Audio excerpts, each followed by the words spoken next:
There we go. We're good. Oh, I'm missing my grandson. Yeah, we're live. Technical difficulties are over. Clerk Rattari, roll call, please. Okay, Trustee LaRue, Here. Trustee Pompo, Here. Trustee Durant, Here. Trustee Truscott, Here. Treasurer Johnson, Clerk Rattari is here, and Supervisor Limata. Here. Staff President is Manager Gerard, Fire Chief Bob Sims, and committee member from the ZBA is John Marks, and my Deputy Clerk, John Spells, taping the meeting. Thank you. Next item on your agenda is the consent agenda. As you know, those items on the consent agenda typically do not require immediate board action. This evening has approval of the prior meeting minutes of November 18th. Received in committee reports from the Iron Ore Heritage Recreational Authority agenda and draft minutes of October 22nd. October's water production report. Fire Department officers meeting draft minutes of November 5th. And Fire Department draft minutes from November 10th.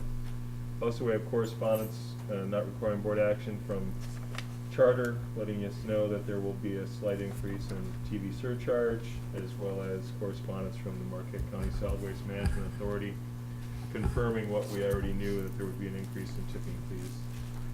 We have bills payable in the amount of $120,736.35. We also have the financial statements this evening, financial statement from October 2014 and your October 2014 treasury report. Are there any items on the consent agenda that any board member wishes to remove for further discussion? Seeing none, I would entertain approval of the consent agenda as presented. I'll make a motion we approve the consent agenda. Support. Motion and support. All those in favor? Aye. Aye. Those opposed? Motion passes. Thank you. Next item on your agenda is approval of the agenda. Are there any items on the agenda that any board member wishes to add, subtract, or change? Seeing none, I do have one recommendation that I want you to consider, and that would be after we have our public hearings, we do have that forum discussion listed under item number 9, and then new business going into the budget, levies, whatever. You'll notice that our forum discussion for the budget is item number 13. I thought I would give the board the option of moving that forum discussion up to the first forum discussion. We will be considering whether we're going to approve it and take action, and then we're going to have a forum discussion after, so I don't know if that makes sense. We can always take action after the second forum discussion, however, by adding it to the... So if you're okay with it, we'll leave it at the second forum discussion.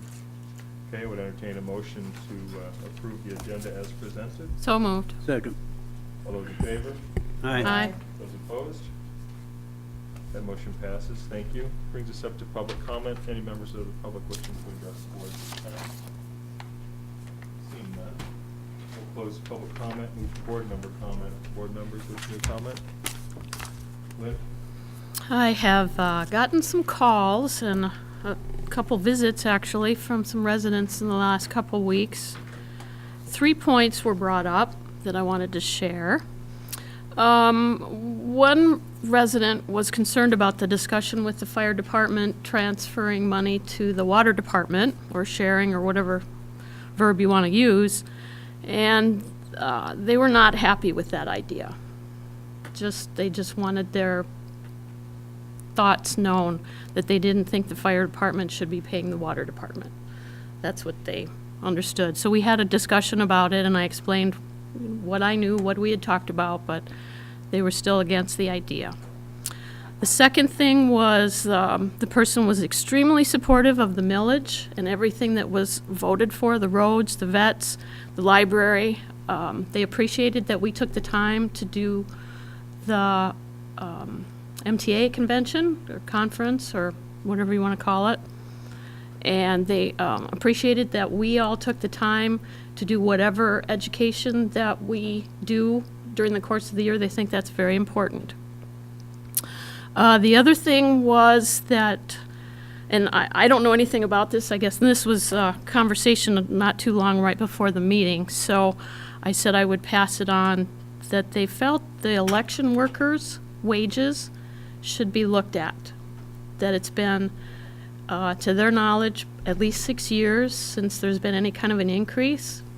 And this person is not going to stop helping, but they just thought that it would be a nice gesture for us to talk about that. And I said, well, we will be discussing the budget, and I will mention it to the clerk. And, you know, they were very happy that I was going to share that.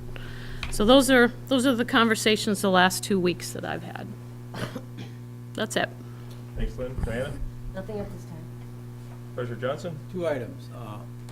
When we approved the dollars to work on Fair Avenue to do that project, at the end of it, I wanted a report back as to the status of it, what was done, how it was done, the dollars and everything. I have not seen anything. It's been a month now, and it's been completed. I don't know why we haven't got something in writing back from them as to why it hasn't been presented to the board. I asked at board level, so it's gotta come back to board level at this point in time, and we haven't seen anything at this point in time. So, we have no status report at all at this point in time. The other thing on the Lions Field, when we approved that warming house and everything else, I asked for an update on that. And I expected to see something in writing at this point in time, because I did it at board level. And that, I haven't seen it in there yet at this point in time. That's my two comments. Pete? Nothing? Dan? Nope. Secretary? Okay, two comments, and I will take that election workers' wages into consideration, but I can tell you two things about it. We do pay more at this time than a lot of others do pay, because a lot of other municipalities just pay minimum wage. So we pay more, plus we provide meals for the workers. So that's, you know, a couple things that we do that other places don't do, because a lot of other places will let the workers go home and come back, and they don't have to even provide a meal for them. So I think I can look at it, but I think myself, I think we are above the curve at this point. And so that's, I guess that's what I'll say about that. And I guess I can look at it and canvass the local municipalities, but I think myself, over the 6 years I've been here, I think we're fine at this time. And then the second point was Treasurer Johnson. I did, maybe, I don't know if you had access to your email or not while you were gone, but I did receive an update on the Lions Field warming shack from from Dave Wiegand. I don't know if you got that or not, but it was an update where they were, so maybe that would help answer that question. So I just think it should be come back to the board level rather than email, because the request was made at board level and that's all I have, Supervisor. Thank you. I don't really have any comments other than I will respond, Lynn, to the constituent who raised the question about whether the fire department pays the fee for public fire protection back to the water department. I respect their opinion, but we have a legal opinion that tells us otherwise. That's what I said. So as much as they may not like it, it doesn't give us authority to break the law. With that, we'll close board member comment and prepare to open up the public hearings.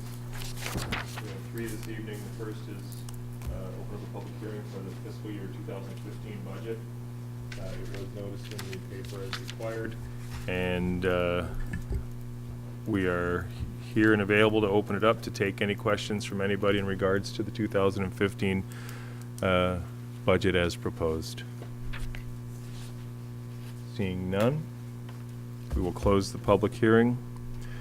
Open the public hearing for the fiscal year 2015 Truth in Taxation, the tax levy.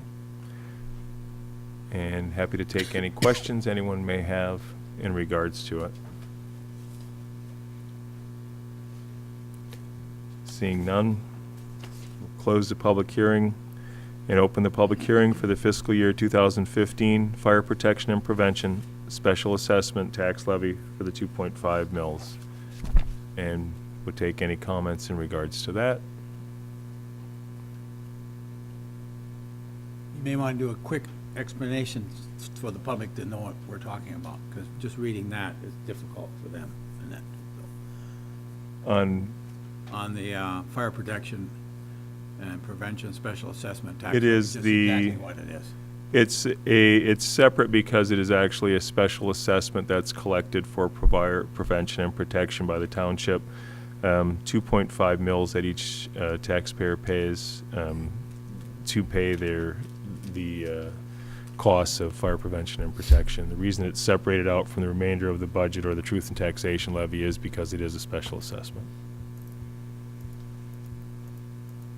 Randy? One other point regarding the special assessment, it is the funding mechanism for provision of fire services in the township. They do not receive property taxes. The special assessment is where their funding comes from. If there's no public comment, we will close the public hearing for the fiscal year 2015 Fire Protection Prevention Special Assessment. And there is no forum discussion under 9. We'll move to agenda item 10A, consider the 2015 budget. You were all provided today a update to the budget with some of the items that we had discussed from Manager Gerard to update us, including what was just handed out to you moments ago that we'll get to in a moment, the fee schedule. But because they all tie together, I want to make sure that everybody received that in their mailbox or electronically. The update came about from the board's request on how we were going to move forward, and we had discussed at the last session the board's desire to take a conservative approach because of the concerns that we all share about where we're going to be with the Michigan Tax Tribunal. We did receive an update from Bill Fahey, our legal counsel, in regards to our submittal to the Michigan Supreme Court. It is kind of on their docket at this point. We could hear something yet this year. It could also mean that they're going to take it and push it into next year sometime, which was probably more likely. But it is in front of them right now, which is a good sign. We've been waiting for quite some time to try to move this forward so we can see where we're going to end up at. You know, a couple things could happen here. They could agree to hear the case, which is clearly what we're hoping for and why we move forward with it. They could turn down the possibility of hearing the case at all. And they may just take no action on it whatsoever at this time. So while it's good news, it was great to get the update from Attorney Fahey that it's before them. I don't want to get your hopes up. It doesn't necessarily mean that we're going to have or hear action on it in the extremely near future, although we could. At least it's before them. We could hear something tomorrow, but I just wanted to give you guys an update on that. So we operate a little bit, you know, although we always do because you never know what the future holds, but we did ask that they revamp the proposed budget and at least take that very conservative approach with, if we do not prevail, we know that we have 12 tax tribunal cases pending that the Supreme Court case hinges upon, and we also know that we have made some high-low concessions with those depending on if it goes to the Supreme Court, if it doesn't go to the Supreme Court. And that was what our revenue streams were based upon is, you know, worst case scenario, if we move forward and we were to lose our appeal to the Supreme Court, and that was what Randy tried to do in the update to the general fund as well as to the fire department budget. The other change would be the what it looks like with the full cost of public fire protection being borne by the fire department's budget as legally required, and then the changes to the water department budget based on that, including the decrease in the fee structure for the rates per 1,000 gallons to $6.43. So you'll see the drop in sales is recorded in there. That number gets, you know, obviously smaller, but he still delivered the balanced budget. It was just replaced by the $80,000 that came in from the fire department. Randy's attempt to deliver this budget was based upon what we've talked about over the last 3 or 4 months, and his recommendation, and Randy, I don't mean to put words in your mouth, but what you've presented us here at this point is a recommended balanced budget with the constraints that I just discussed imposed. Did I leave anything out? Well, not necessarily out, but just a couple of comments I'd like to make. After the last board meeting, Chief Sims and Assistant Chief Shanahan and I did get together several times to go through the budget, and the fire department made some significant concessions in terms of coming back with the revisions to the budget that took into consideration the $80,000 that was potentially being transferred and how that would be assimilated into the budget and still be able to provide the services that were critical services. We went through that exercise, both of us, in both the departmental request budget and in the manager's budget. The issue that resulted is that it came basically at the end of that, the fire department came with a positive revenue over expenditures of about $19,250 rounded ballpark. The difficulty that I had is that on my side of the column, I came in at a deficit of $12,000, almost $700, $12,675, and by law, I can't bring you a deficit budget. So what I did, and I spoke with Bob briefly just before the meeting, we have not had a chance to talk today when I got the new numbers from accounting and made some of these revisions in the budget to get it out to you for the meeting tonight. I went back into the fire department budget and did some calculations on a couple of the meeting pay and some of the vehicle expense, basically to bring that back to a zero. I had to somehow recover that $12,675. So what's here basically is not necessarily something the fire department agrees with, but it is a balanced budget. They're on their side, they have a positive flow. On my side, on the you remember, I'm taking the very conservative, fiscally cautious approach on all of the manager recommendations that takes into consideration the potential of us not prevailing at the Supreme Court. So again, I'm still trying to give you a balanced budget, but within that conservative point that I'm required by law to do, basically, with a fiduciary responsibility. The other things that played into this is we have statutory requirements to adopt a budget by December 31st, and in addition to the adoption, there is also the public hearing requirement that it take place before December 15th, and that follow published notice at least 7 days prior in a newspaper, which added 4 more days to get it published. So this was basically the last opportunity that I had to present to you a balanced budget in all departments and operations. So that's what you have before you. I do recommend in this public hearing forum at this portion that the budget that the board adopt be the manager recommended budget. Whether you do or not is up to the board in terms of a vote, but I have to bring you a balanced budget at this public hearing. So that's what you have before you. Thanks, Randy. The biggest difference between your recommendation and the fire department recommendation is the $47,000 difference in revenue from the potential loss if the Supreme Court decision went That's correct. Against us. And realistically, and I did, as I say, I did speak with Chief Sims just before the meeting started very briefly, but when I went back in to recover that $12,000, $12,675, I went to line items that are obligation line items. In other words, they were pay line items and the repair line items. If they happen, we have to pay it. So it's not, I didn't want to get into the budget to take something away necessarily, but to balance the budget, basically. So, as I explained to the chief, if meeting pay goes over what's budgeted, we have to pay it. If something breaks and we have to fix it, we have to fix it. I mean, it's just the way it is. It has to come from other sources.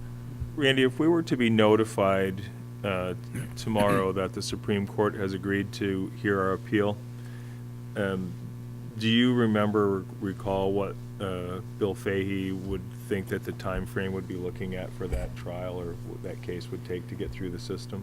Well, judging from what we've seen so far since just before the holidays of what the Supreme Court has been taking up, they're dealing with some social issues right now, issues that would impact the Elliott Larson Civil Rights Act and issues that would impact some of the electoral requirements, the election law requirements. There have been some irregularities that occurred in the last election process that they're trying to address before any other elections occur. So Bill basically said it could be anywhere from 1 day to a year, in essence, once they do it. Now, where it is right now with the Supreme Court is it's before them for review. It's not necessarily on their docket as yet. They are reviewing it from the standpoint of whether they, think it's a case worthy of going forward, whether it's going to have statewide impact that could potentially change law, or if it's a serious misapplication of an existing law. So that's the review process that the justices are going through and their staff are going through now to determine, A, whether or not they will take it up, whether they think it's a serious enough issue, and B, if so, where it would fall on the docket, given the, it's like circuit court, more, I don't want to say more impactful, but more dangerous cases basically take precedence over something that's not, those kinds of things. So that all goes into that pecking order. But could it be put on their docket tomorrow? Yes. Could it be another year? Yeah. We just don't know at this point. But the way the budget is structured is to give you that flexibility that if it gets on their docket and we have a negative decision, my recommended budget basically reflects that loss of revenue. What it does not reflect, what the Chief Sims referenced, I believe, at the last budget session, was it does not reflect where the money would come from for 2013, 12, and 11 that we would have to repay. That would be something we would have to deal with out of fund balances. Okay. Questions, comments, Lynn? Yeah, I just need a little clarification, I guess, then. So, this is what we're looking at, right, that we just got? That is the most recent version of the budget from your last budget session, capturing the discussion that the board had, some of the concerns the board had, the $80,000 transfer, the impact that would have on water, the change to the budgeted wage increase. Remember, I had built in 2% as an estimate. It's actually 1.84, so that's been adjusted. The health insurance has been dropped from 18% to 10%. That's difficult to track because it's not an across-the-board 10%. As of the first of the year, it's all over. The ADA makes it age-rated, so all 7 of us would have a different premium for the same coverage. So are we looking in the fire part of it, on the second page, the 84, is the transfer out to general fund, is the adjustment? No, that's the payment for the building. That's Okay, their that's mortgage what I payment thought. for the building. That comes to the general fund along with our payment for this building. It goes in as a joint payment. Now, The based public- on, The public fire protection is up there under it's in the, firefighting. Right. Look up under 339, look at 940. Oh, there it is, okay, 010. okay. All right, so the original department request, what Chief Sims requested hasn't changed. yes, it did change. His did too. What you have before you is a revised His has from got the the department. 80. It is reduced. It's substantially reduced. And as I say, the chief, the assistant chief, and I met right after the last budget meeting, and they came back with not something they're comfortable with, but something that they felt would alleviate some of the concerns with the $80,000, the additional $60,000 having to go to the public water supply without ceasing some of their operations. Plus the 40 or 47 or whatever it was that we would have to cover, he'd have to cover for the tribunal. That's all in here. No, that 47 is not. That 47 is still in the fire department. Let me take a look at it. Did we take Yeah, that out? Their revenue was built with the idea that we prevail, that Okay, we so the And it's adjustments he still that way. made already had that in there? Yes. Okay, all right, okay, I'm with you. Yeah, if you look at the very top line on the revenues, you'll see a significant difference. Yeah. And okay, my view of that is we lose the case with Supreme Court. The department request side is we prevail and we go forward as we would have normally. Okay, all right, I'm good, thank you. Other questions, Anna? Ernie? One comment is that if we go with the manager's recommendation, fine. But if you realize, being the treasurer, we're collecting the taxes right now as to what has been proposed. Absolutely. If you take the fire department, it's $557,000. We're collecting taxes on that level we at are. this point in time. We are. So if you look at every one of them on that, so you go from there, so. Yes, They will have to come up with X number of dollars this year and for previous years of what that amounts to. And that. The same with the library. Recommendation, well, yours is about 183,000. We're collecting 213. We ship it over to the library. It's up to them then to pay. They will pay the county treasurer. The county treasurer will disperse it, and they'll do all that paperwork, so. correct. And the way that this is working, and the way we did it in the budget, to come up with my number basically is, the assessor, deputy treasurer, and I got together, and we took the 12 cases that are currently pending with the tax tribunal. Those are the 12 that we reduced the revenue on to get the number in my budget for revenue. And Treasurer Johnson's absolutely correct. We are levying as though those are going to be at full value. So if we lose the Supreme Court case, we'll have to refund that as well as prior years.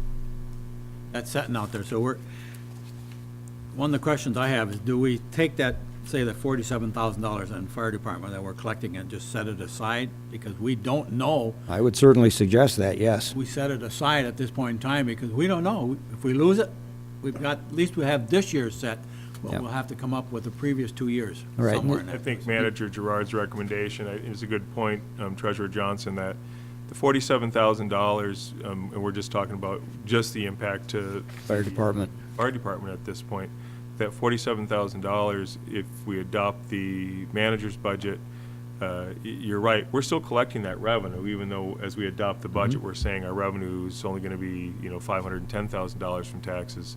We're actually still collecting it. As we learned, we can't carry a fund balance, which, the recommendation would be if at the end of the year, we have $47,000, it can be spent on paying down the principal of the building, it could be spent on other needs that have arisen that the fire department needs to take care of, as long as we're spending it on, fire protection and prevention. But I think it's a good point that we need to be cognizant of the fact that not only would we have to pay that, but we're still looking back for a couple of years to 3 years prior that would have Correct. to come out of fund balance, which we could pull off this year as we deplete the fund balances that we were carrying under the fire department, if that were to arise. But after that, we would have to look at a different funding mechanism, whether it came out of, other fund balances from the general fund, or we May have to bond. bonded money for it in order to reimburse the entities. Right, and that was the intention. Deputy Treasurer and I had spoken about it, and that was the intention, is that as these payments are coming in, not only in the fire department, but in all of the general fund departments, any place that tax revenue, property tax revenue generates the revenue stream, is that we set that difference aside, whether it's in a contingency account or some other preserved account, just in case, and until the Supreme Court actually rules. So we have that money there, and we don't have to take it away from some other operation. On water and the sewer, I'm looking, try to do a quick gleam through here every time I go back into town and grab this. I have a lot of time to do it. No, and I apologize for that. We just got some of these numbers this morning, so. So are you, when you're looking at the water and the sewer, are we talking about those 2 additional positions? One Just one? additional. What the department had requested is what's in the budget. Whether the board approves that or not is up to the board, but I left that in the budget, not 2, 1. Okay, what, I haven't had a chance to look at your rates here, what rate you have on it, but I know it went down from the 80,000, went down to that, to the new water rate. His initial proposed rate for per 1,000 gallons on the water was $7.11, and that went down to $6.43 per thousand. Part of that increase also is gonna have to cover the salary for the additional person. No, it's, yep, it's Same built, time. it's built in there. That is part of the cost. On the other side of the coin, other one is on the wastewater. That's a 24-cent increase in that. Is that built in there? Yes. I Half. asked for information a week ago, yesterday, to justify, in my mind, the 24 cents, and I have not received anything to date at this point in time. So, until that comes to me, I can't approve this and that. I can't see it. I went through the budget line item by line item and trying to figure out where the 24 cents is gonna impact in that, and I can't come up with it. So, I asked for it, I haven't received it, so I will not be accepting this. I'll be a negative vote on it at this point in time. Okay. Pete? No, I don't have questions. Dan? Well, the question I got is, are we considering the budget at this point in time? And I guess my question is, how we can do that if we haven't adopted the fee schedule? Because if we don't adopt the fee schedule, then the budget isn't gonna be right, correct? Right. Because it's based upon, I mean, you're adopting, you know, it's, whether we had the fee schedule first or the budget first, I mean, it's, if you Well, I mean, agree with the budget, you're basically. If we agree with the budget, if we adopt the budget, then we're basically adopting the fee schedule. Correct. You're, But if we don't agree with the fee schedule, then we can't adopt the budget. well, you wouldn't be agreeing with the budget then either, so. Right, so that's my question. Randy? Yeah, what's before you tonight at the public hearing and considering the budget is the proposed budget. Now, legislation is pretty specific on that. At the public hearing and at this point, you have to consider the proposed budget, not necessarily adopt a budget. Later on your agenda is the option to do that, the option to either adopt the budget or schedule additional budget sessions. You don't by law have to adopt a budget until December 31st. Okay. So this is But just purely for the, Right now, the statute says that you have to be presented a proposed budget by December 15th, not less than 7 days after a public notice of the meeting. so this is the proposed, this this isn't is- actually the adopted budget. This is the proposed budget. It's my Well, it proposed, could be. my It's up to proposal. the board's, you know, I mean, this is the budget as we've discussed. I mean, this is the most recent version after 4 months of consideration of where we're at. But in answer to the question, yes, you could schedule a budget session every day between now and December 31st and then adopt a budget prior to December 31st at a special meeting. You do have the meeting on the 16th coming as well. We've met our legal obligations. Yes. We had a proposed budget, and we advertised and had it, the public hearings for it. And realistically, what was advertised gave the range, basically, of what the best case and worst case scenario is. I guess the other question I'd have is, does Chief Sims have anything to? Bob, you have anything you want to add, if you want to do it from the podium? No. Oh, you got your mic? Okay. He's related. On that 84,000 that Lynn asked about, 80,000, that's payment, 4,000 that goes to the general fund. Or what? What's the for?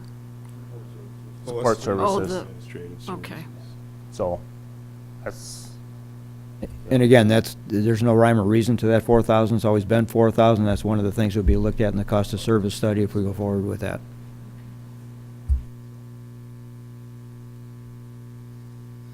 Any other comments, Bob? no, I already said what I had to say before. Thanks. Anything else, Dan? No, other than, I guess the one question I do have is looking back at that thing is this does take into just a 2% increase in wages, not the dollar increase in wages. My recommended budget is actually, it's 1.84 on my side. On the department side, I believe you had come down, but I think it's still, we didn't change that, did we? The officers' pay and the firefighters' pay? I think yours still reflects your original. Yes, Yeah. ours reflects it, but yours doesn't. Correct. Mine's at the 1.84. Clerk, sorry? I have no comments. I guess I would, my comments are, we got to bring it to a vote at some point, folks, and Randy's right. I mean, you got till the 31st to adopt it. We've had it for 4 months. And, you know, it's tough because we operate in an environment where the uncertainty that we have to operate in because of the attacks on the revenue stream from the tax tribunal cases are tough. You know, of almost $50,000 impact to our fire department, a $70-some thousand impact to our general fund. You know, it tells me that this really does have statewide implications. And yeah, I mean, we've got a lot more of the big box stores that were ripe for the challenges, but you've seen what's happened with the tax tribunal. It's not just the big box, it's the strip malls, it's the medium box, it's the little box stores have picked up on it, and now it includes residential. We have an apartment complex in the township who has challenged us on the tax tribunal with the exact same attorney who represented all the big box stores at the tax tribunal. So now you're seeing it on a residential level. It's, to me, is so important from a standpoint, it's why we fought it when we did. It's why we went to the Court of Appeals when we did, because it has such big implications, not just for Marquette Township or Marquette County or the library or the fire department or county operations, but the state education fund and on and on. But it's frustrating from our standpoint that we've been pretty fiscally conservative. I mean, we built facilities, 3 new facilities, without asking for an additional millage. And yeah, we've got a great place that people want to continue to build new businesses and residential homes in. So we've had the benefit of that expansion. But it's tough when we come under attack on something that at face value just seems so ludicrous to most of us, that we're giving up taxes, that, brand new stores are being taxed as if they're vacant, closed outlets. And but that's the environment we find ourselves in. Had we not been operating in that environment, if they had not prevailed in the tax tribunal cases, we would have a completely different outlook with this budget. And, I think we've been very fiscally conservative. We've continued to grow, but we haven't had to ask for additional tax millages from folks, other than for the things they wanted to do, like the road rehabilitation plan. And it puts us all in a tough spot, but it's, I think that taking the conservative approach is probably best. We don't know if we'll prevail. I think that if we do not prevail at the Supreme Court, that a legislative solution is going to be forthcoming at some point. In fact, even if we prevail at the Supreme Court level, a legislative solution may be required to fix it permanently. And we certainly have seen some growing groundswell of support in Lansing. Unfortunately this year, when it was introduced by Senators Casperson and Representative Keevala, it couldn't get out of committee in either the House or the Senate. And, if you look at the chairmanship of those committees and take a look at who their major campaign contributors are, I think you'll be able to figure it out on your own why it never came out of committee. And part of the challenge now is they're trying to work with making legislation to fix it, but they've invited the wolf into the hen house to vet the legislation with them, because they're trying to get them to support it. Groups like the Michigan Chamber, which really consist of the big box retailers. It's tough. I mean, I don't know that we'll prevail at the state. I don't think that even when we get legislation passed in Lansing, as often happens at the state, it will be watered down. It's not going to be a win, 100% win. We're not going to go back to doing what we were doing. They're going to have to rewrite tax codes and how we value business in the state of Michigan, and it's going to have statewide impacts, and it will continue to put a strain on our budget, not only for this year, but for years moving forward. I don't believe that the legislation that comes out of Lansing, I'm not holding out much hope that it will make us whole. I think that it will be a watered-down version, and what we receive after that will have further implications on our budget. So I think, the one we're looking at here, we might want to get comfortable with, because I think we might be facing it for the next foreseeable future until, once it's stabilized, fine, and we know what we do. But if a new business came and opened up, if a Myers or, someone like that came and opened up a new business in the township, how would we value it? What would our assessor value that at?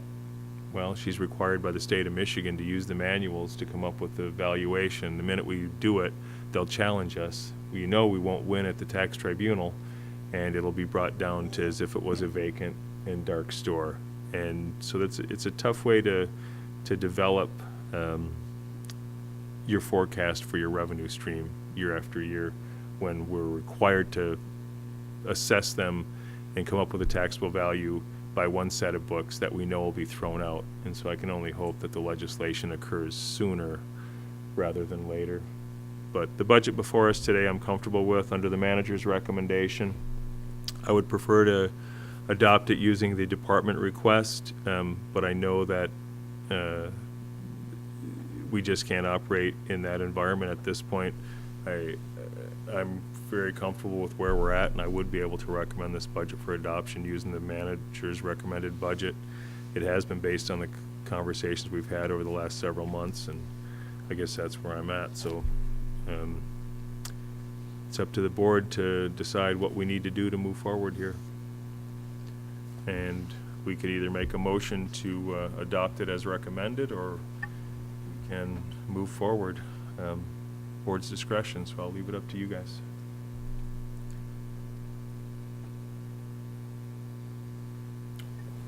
What's your pleasure? Lynn? Dennis, I think we need to look at the rates before we do anything else then.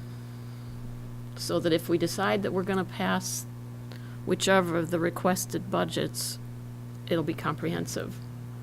And that may help Ernie with his question on the 24 cent. We may get an answer that way too. Okay. Anyone else? Dan? Well, I would let it go as proposed budget. I wouldn't let it go as adopted, but I mean, for legal reasons, as Randy said, you know, I could take it as proposed budget, but I can't take it as adopted. Anyone else? Okay, your pleasure is to not adopt it at this time, I'm taking it. So we will, if there's nothing else, we're going to close 10A and move to 10B, consider the 2015 tax levies.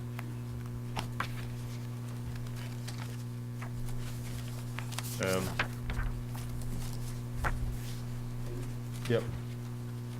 Randy?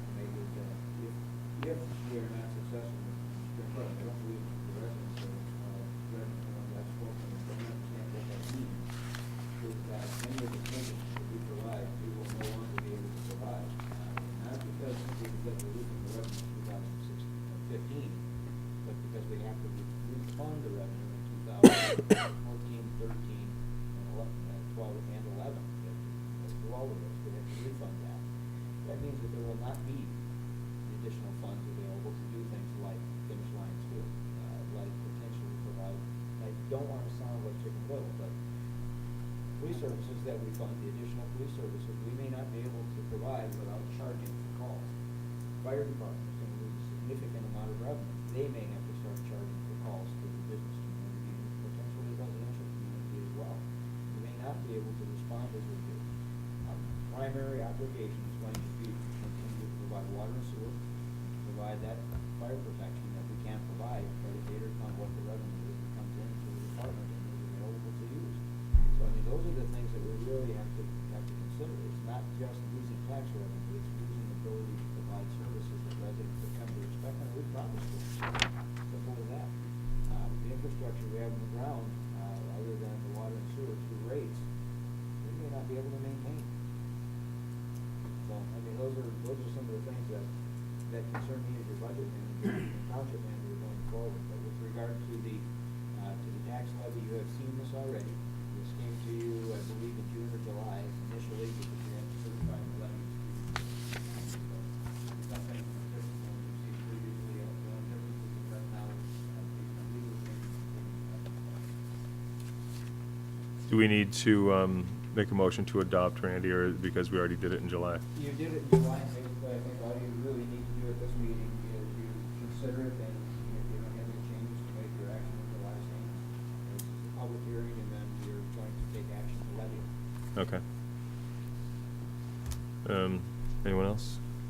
It's already been really levied, because this is what's coming in on the taxes right now. That's You what we're approved it in collecting. July, We're collecting it as of right now. right? So, any other comments? Lynn? Randy, another point of clarification. If we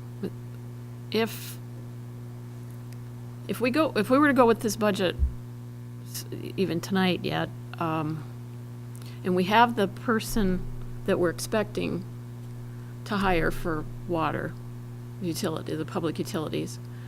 And then I'm wondering the time frame. How long do we wait to even hire that person? Or how do we hire them? And then we find that in 3 weeks, we lose the tax tribunal. Do we end up firing that person? I mean, that puts us in a kind of a catch-22 position. well, remember When are we that- expecting to Remember, hire? they're out the The- enterprise funds, The not Public off of Works tax doesn't get revenue. tax revenues. Public Works is strictly from user fees. That's right. Yeah, they don't get tax revenues. But you raise a valid point, because we have ongoing projects, and the question then becomes, do we keep going? Do we keep doing the things that are on our to-do list and expending funds, And not that's what made me knowing? think of it when you said that. We Yeah, may not be not able to. knowing whether or not we're going. In other words, I mean, Lions Field isn't a good example because we have a grant there, but I mean, some of the other things that we've got in the hopper that we intend to fund, like, some of the work that we would do with the road project, the road rehab project, some of the ancillary work that we would do in conjunction with the road commission, and, those types of things. Do we continue to fund that? Do we continue to do that? Not knowing what the status is. And realistically, some of those things really have a life of their own. You have to keep, you're partially built, you don't stop building. I mean, you have to keep going on it. But those are the kinds of decisions that, you'll have to face if the Supreme Court says, no, we're not going to take this case. Secretary? I'll just make a motion that we affirm the 2015 tax levies. Motion and a second to affirm the 2015 tax levies. Any other comment or questions? Seeing none, all those in favor? Aye. Those opposed? Thank you. Motion passes. Thank you, Clerk Petari. Next item on your agenda is 10C, consider adoption of the 2015 fee schedule. You did receive an updated copy of the 2015 proposed fee schedule. Before you, some of the things to note were the garbage collection residential monthly, based on the increase that we just received in the tipping fees, as Superintendent Page had given us, forewarned us. An increase of $14.75 up to $15.10. That was reflected in your solid waste budget that you received. Also, the wastewater volume increased from $12.16 to $12.40. And then, as we had mentioned, the water volume rate reduction from $6.97 to $6.43 per thousand. And we'll open that up for the board's pleasure. What would you like to do? I'll make my comments on that. Until I get information on the wastewater volume, I personally can't accept the 24-cent increase. I asked about the wastewater tap-in fee from going from 4,000 to 5,000. I really didn't get any real concrete information other than it goes up. That goes up every year in that, but I don't have anything in front of me to justify it in that. So these are the things that I'm concerned with, because I'm looking at the residents as they start asking questions, and some of them have alluded to it and talking to them, and I told them where I stood and that, and I suggested that they come to the meetings and that, and you kind of look around here and you don't see them either, so, but very much you can do about it in that. So I had a couple calls when we were talking about the collection, for garbage collection. I explained to them, and they didn't like it, but they could see where it was going and why we had to do it and that too, so. That's where I'm at this point in time. Clerk Petari? I'll move to accept the 2015 fee schedule as presented. Second. Motion and a second to accept it as presented. Board member comment. Clerk Petari? The reason why, I do understand Ernie's concerns with the 24-cent increase, but with the water reduction, I did a quick calculation. My final, and this is for a 1,000-gallon user, small user. Now for Lynn, it'd be different with a high-gallon user, but for the adjusted amount of money with the new fee schedule is down to 91 cents for every month for me now. So And I would think a big water user, it might be, instead of $5, $6, $7, it's probably down to $3 to $4 now than it was before, because that water reduction really did take the bite out of some of the increases. It basically washed out and I know you can't mix accounts, but I'm just looking total utility bill, because that's what the residents look at most of the time. You take it's almost a 50-cent reduction in the water rate. You take the 35 and 24 cents that increases on the other side, and you basically come out with a wash. So, and that's, and we've been here 12 to 13 to 14 meetings, and we've talked about this, and I think it's either we move forward or we have more meetings, I guess. Dan, go ahead. Well, if I take, I did some calculations figuring if I take the high end of what Kurt wanted for his water and subtract what he's dropped down to, it's a 68 cents difference. And figuring the average user uses 3,000, which is what we've been always doing. And we have 1,100 water users. So, I mean, if we use that average, and take that times 12 months, it comes to $28,000, a loss. That's far from the $60,000 that you got over now. So my, and I'm just, and even if the big users are using more, it's still half of the $60,000. So I guess I know what you did. You basically took the $60,000 off of your sales, and I guess rightly so. But when I try to do it figuratively, using the figure wise, it doesn't come out. So I have a problem with that. I have a problem also with the increase in the base monthly fee.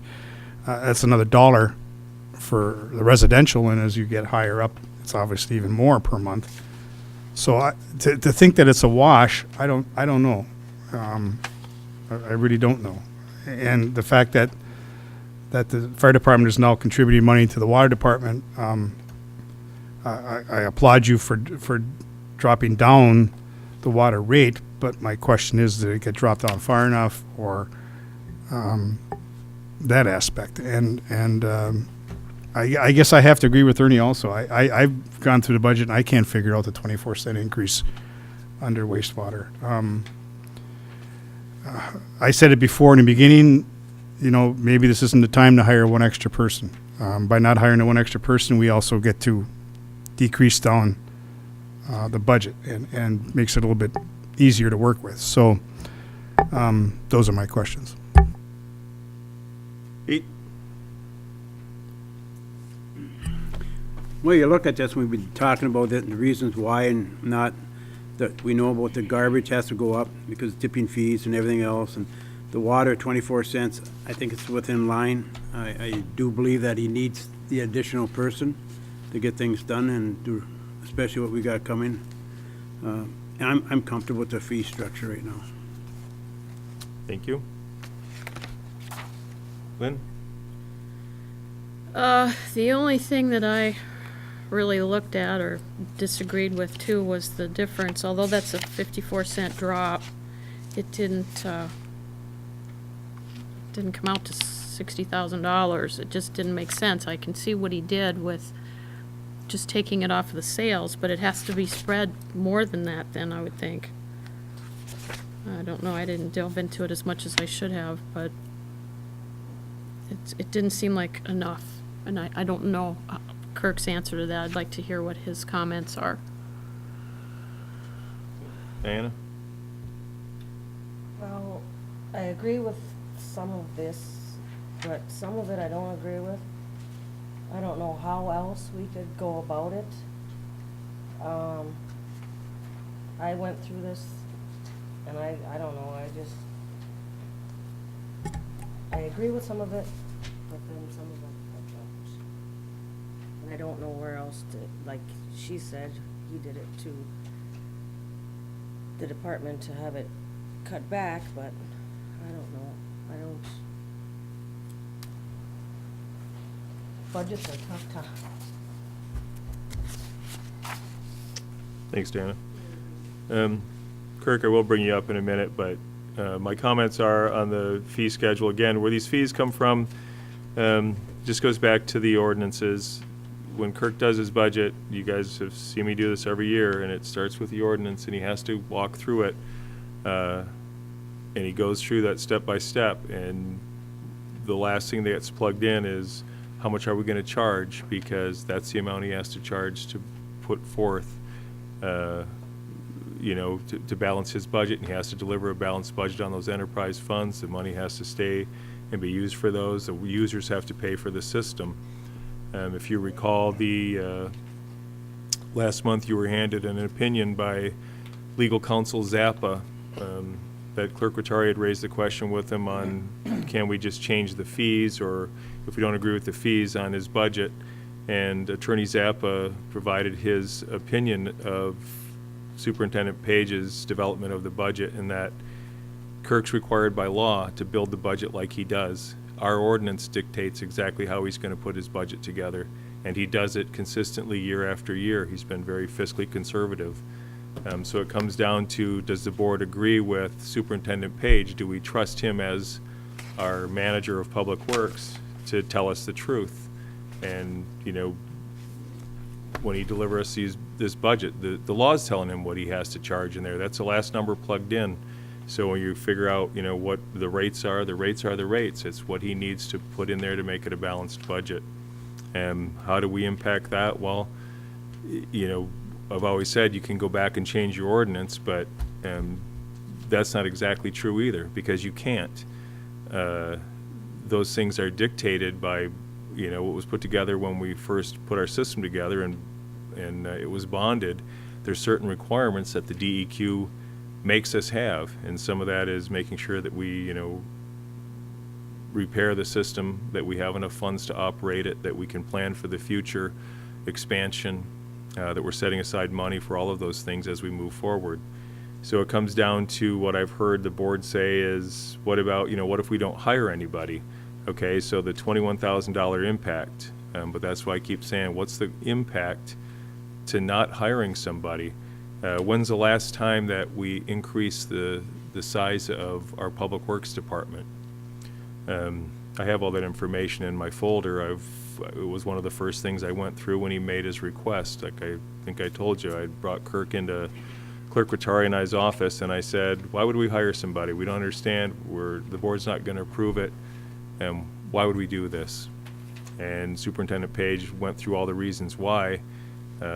In order to keep up with maintenance, the size of the system, we have grown. We haven't had anybody in since, I think it was 2006, maybe the last time we increased the size of the Public Works Department.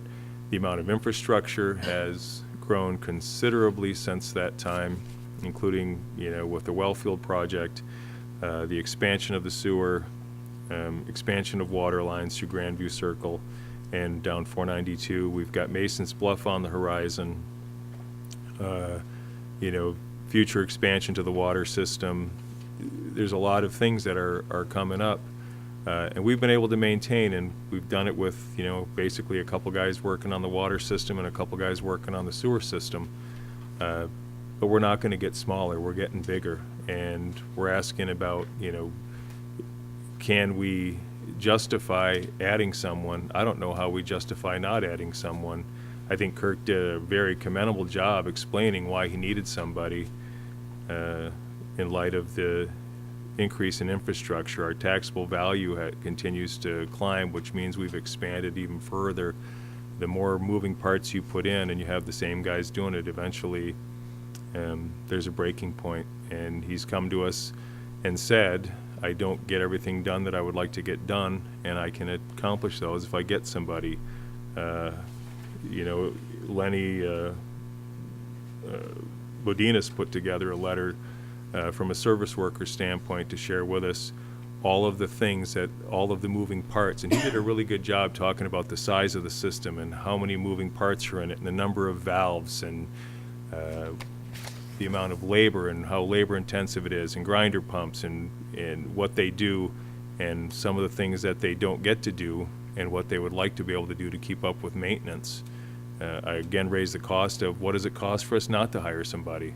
Well, it's a tough thing to put on there. It's, you know, we know that not getting those eventually will cost us. It's like not doing maintenance on your car. What does it cost you to not, you know, do oil changes? You know, you may argue that it didn't cost you anything, but I will argue that eventually it's going to cost you, and it's going to cost you a hell of a lot more than if you had just kept up with your routine maintenance. And that's what I see his recommendation here. Roger, in his opinion of how Kirk put his budget together, actually challenged us as board members. If you reread Roger's memo, it says it's not up to Kirk to justify his budget. He has to follow exactly as it's prescribed by law and come up and plug in that last number because that's what the law tells him he has to do. Roger said that if we want to vary from that, that we need to provide justification from varying from Kirk's recommended budget. And I haven't seen anything that justifies varying from the budget that Kirk's recommended to us. So I can absolutely support the adoption of the 2015 fee schedule. And Kirk, if you wouldn't mind approaching the podium or grabbing a microphone, because Lynn specifically had some questions for you, but I think there may be others.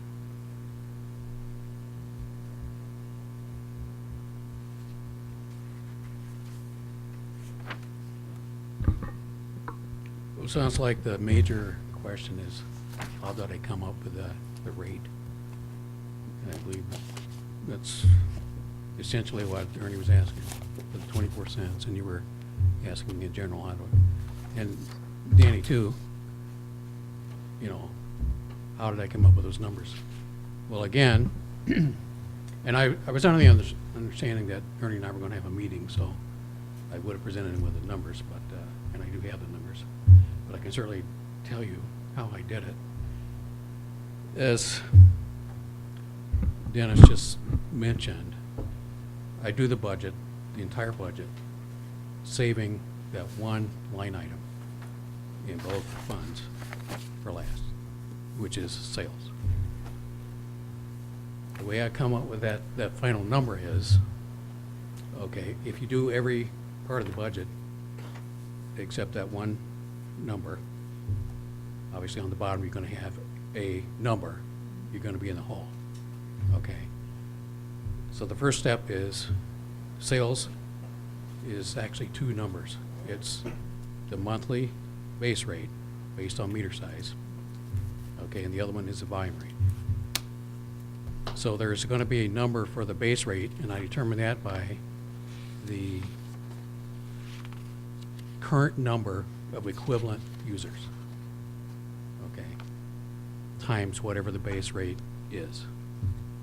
So that's going to give me a number, which is going to reduce that bottom negative number. So that leaves me with the only other number to plug in is the volume rate. What I do with that, how I determine the volume rate is, I've got that negative number, I divided that number, and in this year what I did is I used the past 3-year average of the sales in gallons. So you divide that number by the number of gallons, come up with a rate.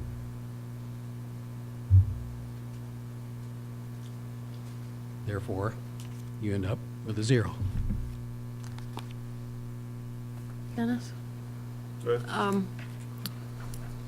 Right before you came up, the light bulb went on. And I think if some of my cohorts here were thinking the same way I was, it was the fact that you had an additional $60,000 in your budget to spread around, okay? I didn't have an additional 60,000. That isn't the case at all. If I you just really moved look 60,000 at, from one line item. See, and that's another thing, you know, and that's what you put into revenues, you didn't change your revenue amount. Right, You everything's used that it's to the same calculate revenues, the the new same base, expenses. or the new base rate correct. Right. per gallon.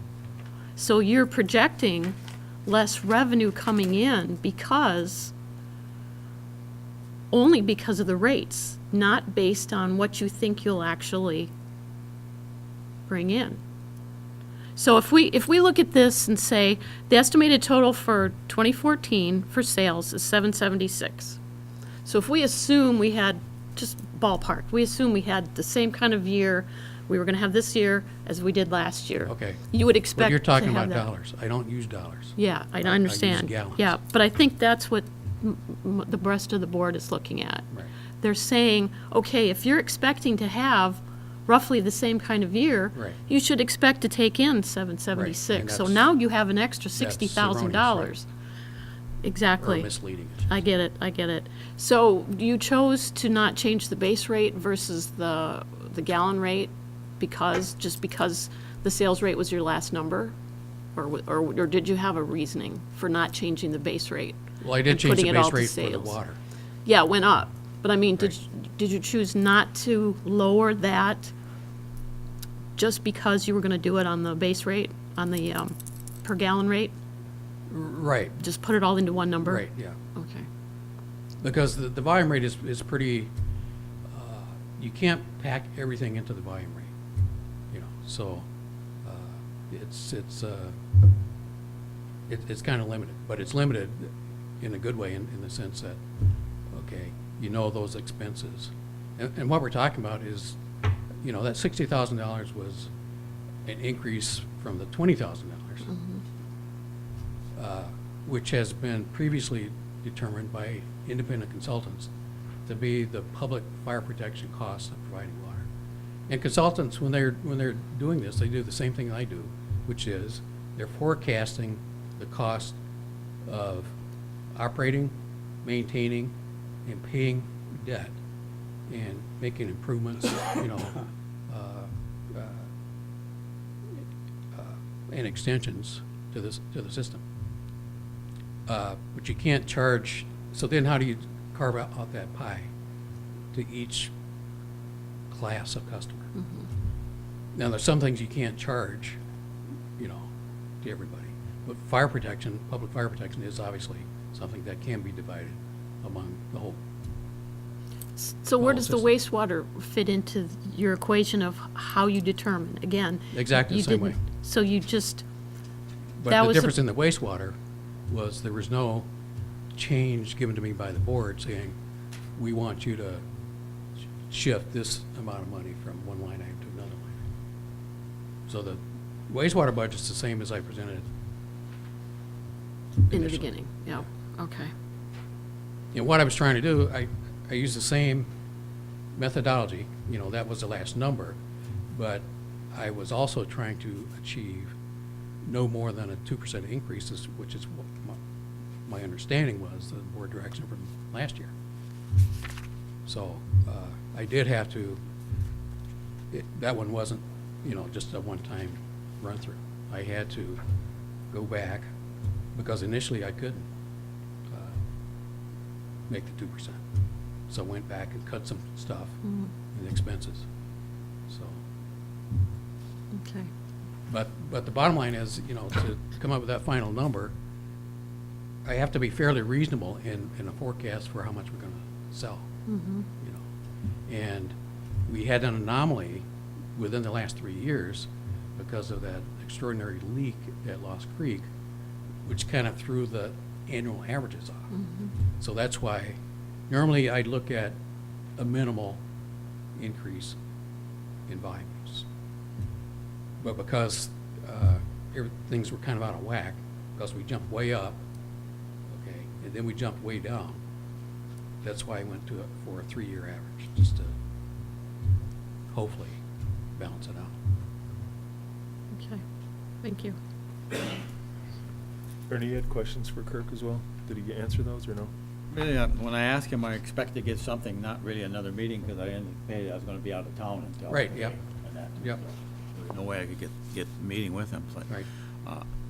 I still go back to the, going through the budget, line item by line item, and trying to come up with 24 cents. Listening to you, it sounds like you look at your expenses first and find out what they are. Now I gotta figure out where I'm gonna get the money to do it at this point in time. rather than looking at Well, I look your at- revenue first, and then, okay. I this look all- at both. I look at everything, all the revenues and expenses, except that one line item. So in other words, if you look at it, and I don't have it in front of me, which I assume you do, even on the revenue side, it's not one line item. That's true, that's true. I understand that, but just listening to you, it sounded to me that you're looking at expenses first, and then once you got the expenses pretty well laid out, then you have to figure out where the revenue is going. Well, essentially, and that, Rather than go the Yeah. other way and say, this is the revenue we got coming in, this is all we have. yeah. And these are the expenses. No, if the expenses are more than the revenue, you're gonna have to cut But back. again, that's the way it's done, Ernie. I mean, that's the way, I've had at least 6 rate studies done. And now you're asking for another one. That's the way it's done. That's the way utilities are run. You have to forecast your expenses, even the regulated utilities. I mean, the ones that are regulated by, like the electric companies. They're regulated by an independent commission, okay? And they have to justify their rates, but they're still looking at real expenses and anticipated expenses. And by the way, that's another item that, you know, it looks, according to what I read in the paper, we're probably gonna be hit with a substantial increase in our electric rates at some point. It's been delayed, and maybe the BLP is not gonna be as great as some others. But at some point, we're gonna be hit with an increase, which will be approved, you know, it's legitimate, and we're gonna have to pay.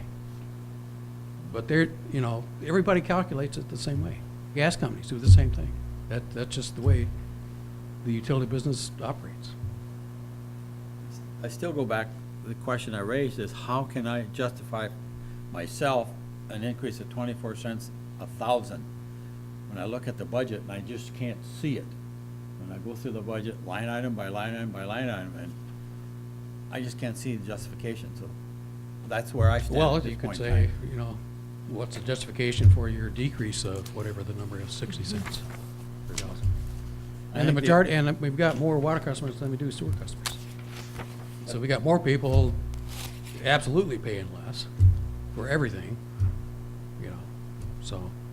I think the other thing is what the supervisor brought up about the listing of the activities that have to take place. I brought this up at the last meeting, the meeting before that, I believe. Fine, that's one side of the coin. The other side of the coin is, question I was raised, why can't those activities get done? Those are work orders or everything else that you need to come up with some type of report saying Yep. that. And we don't have it. I don't have it. And maybe that's because that's what I ended up having to do I in my understand that. professional And life. to be honest with you, I did not ask Lois to assemble that information. Well, I don't think it's Lois's job, because if you got work orders, the work orders will stand by themselves as to how much these things cost. Like I referenced the grinder pumps.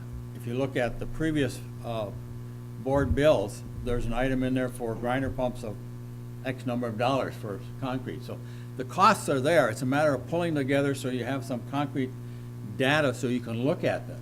Right. It's not available, so it's very difficult to make some real business decisions when you don't have both sides of the equation sitting in front of you in that. So that's where I stand at this point. Well, that's why I made those decisions, and that's why I'm requesting your concurrence. You know, normally we don't buy lots of grinders, but this year we've got a sewer project. It's all grinders. Next year's project is gonna be all grinders. The year after that's gonna be all grinders. The year after that's gonna be all grinders. So, as a consequence, we've been buying more grinders. I And use the costs the have been grinders going up, just- and I haven't raised the cost, okay, because it hasn't been that big of a deal.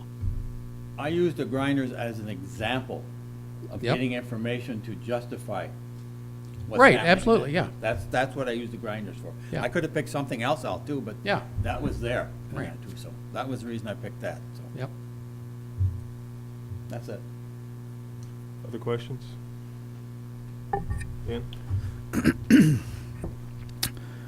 Going on your reasoning for how you come up with the rate,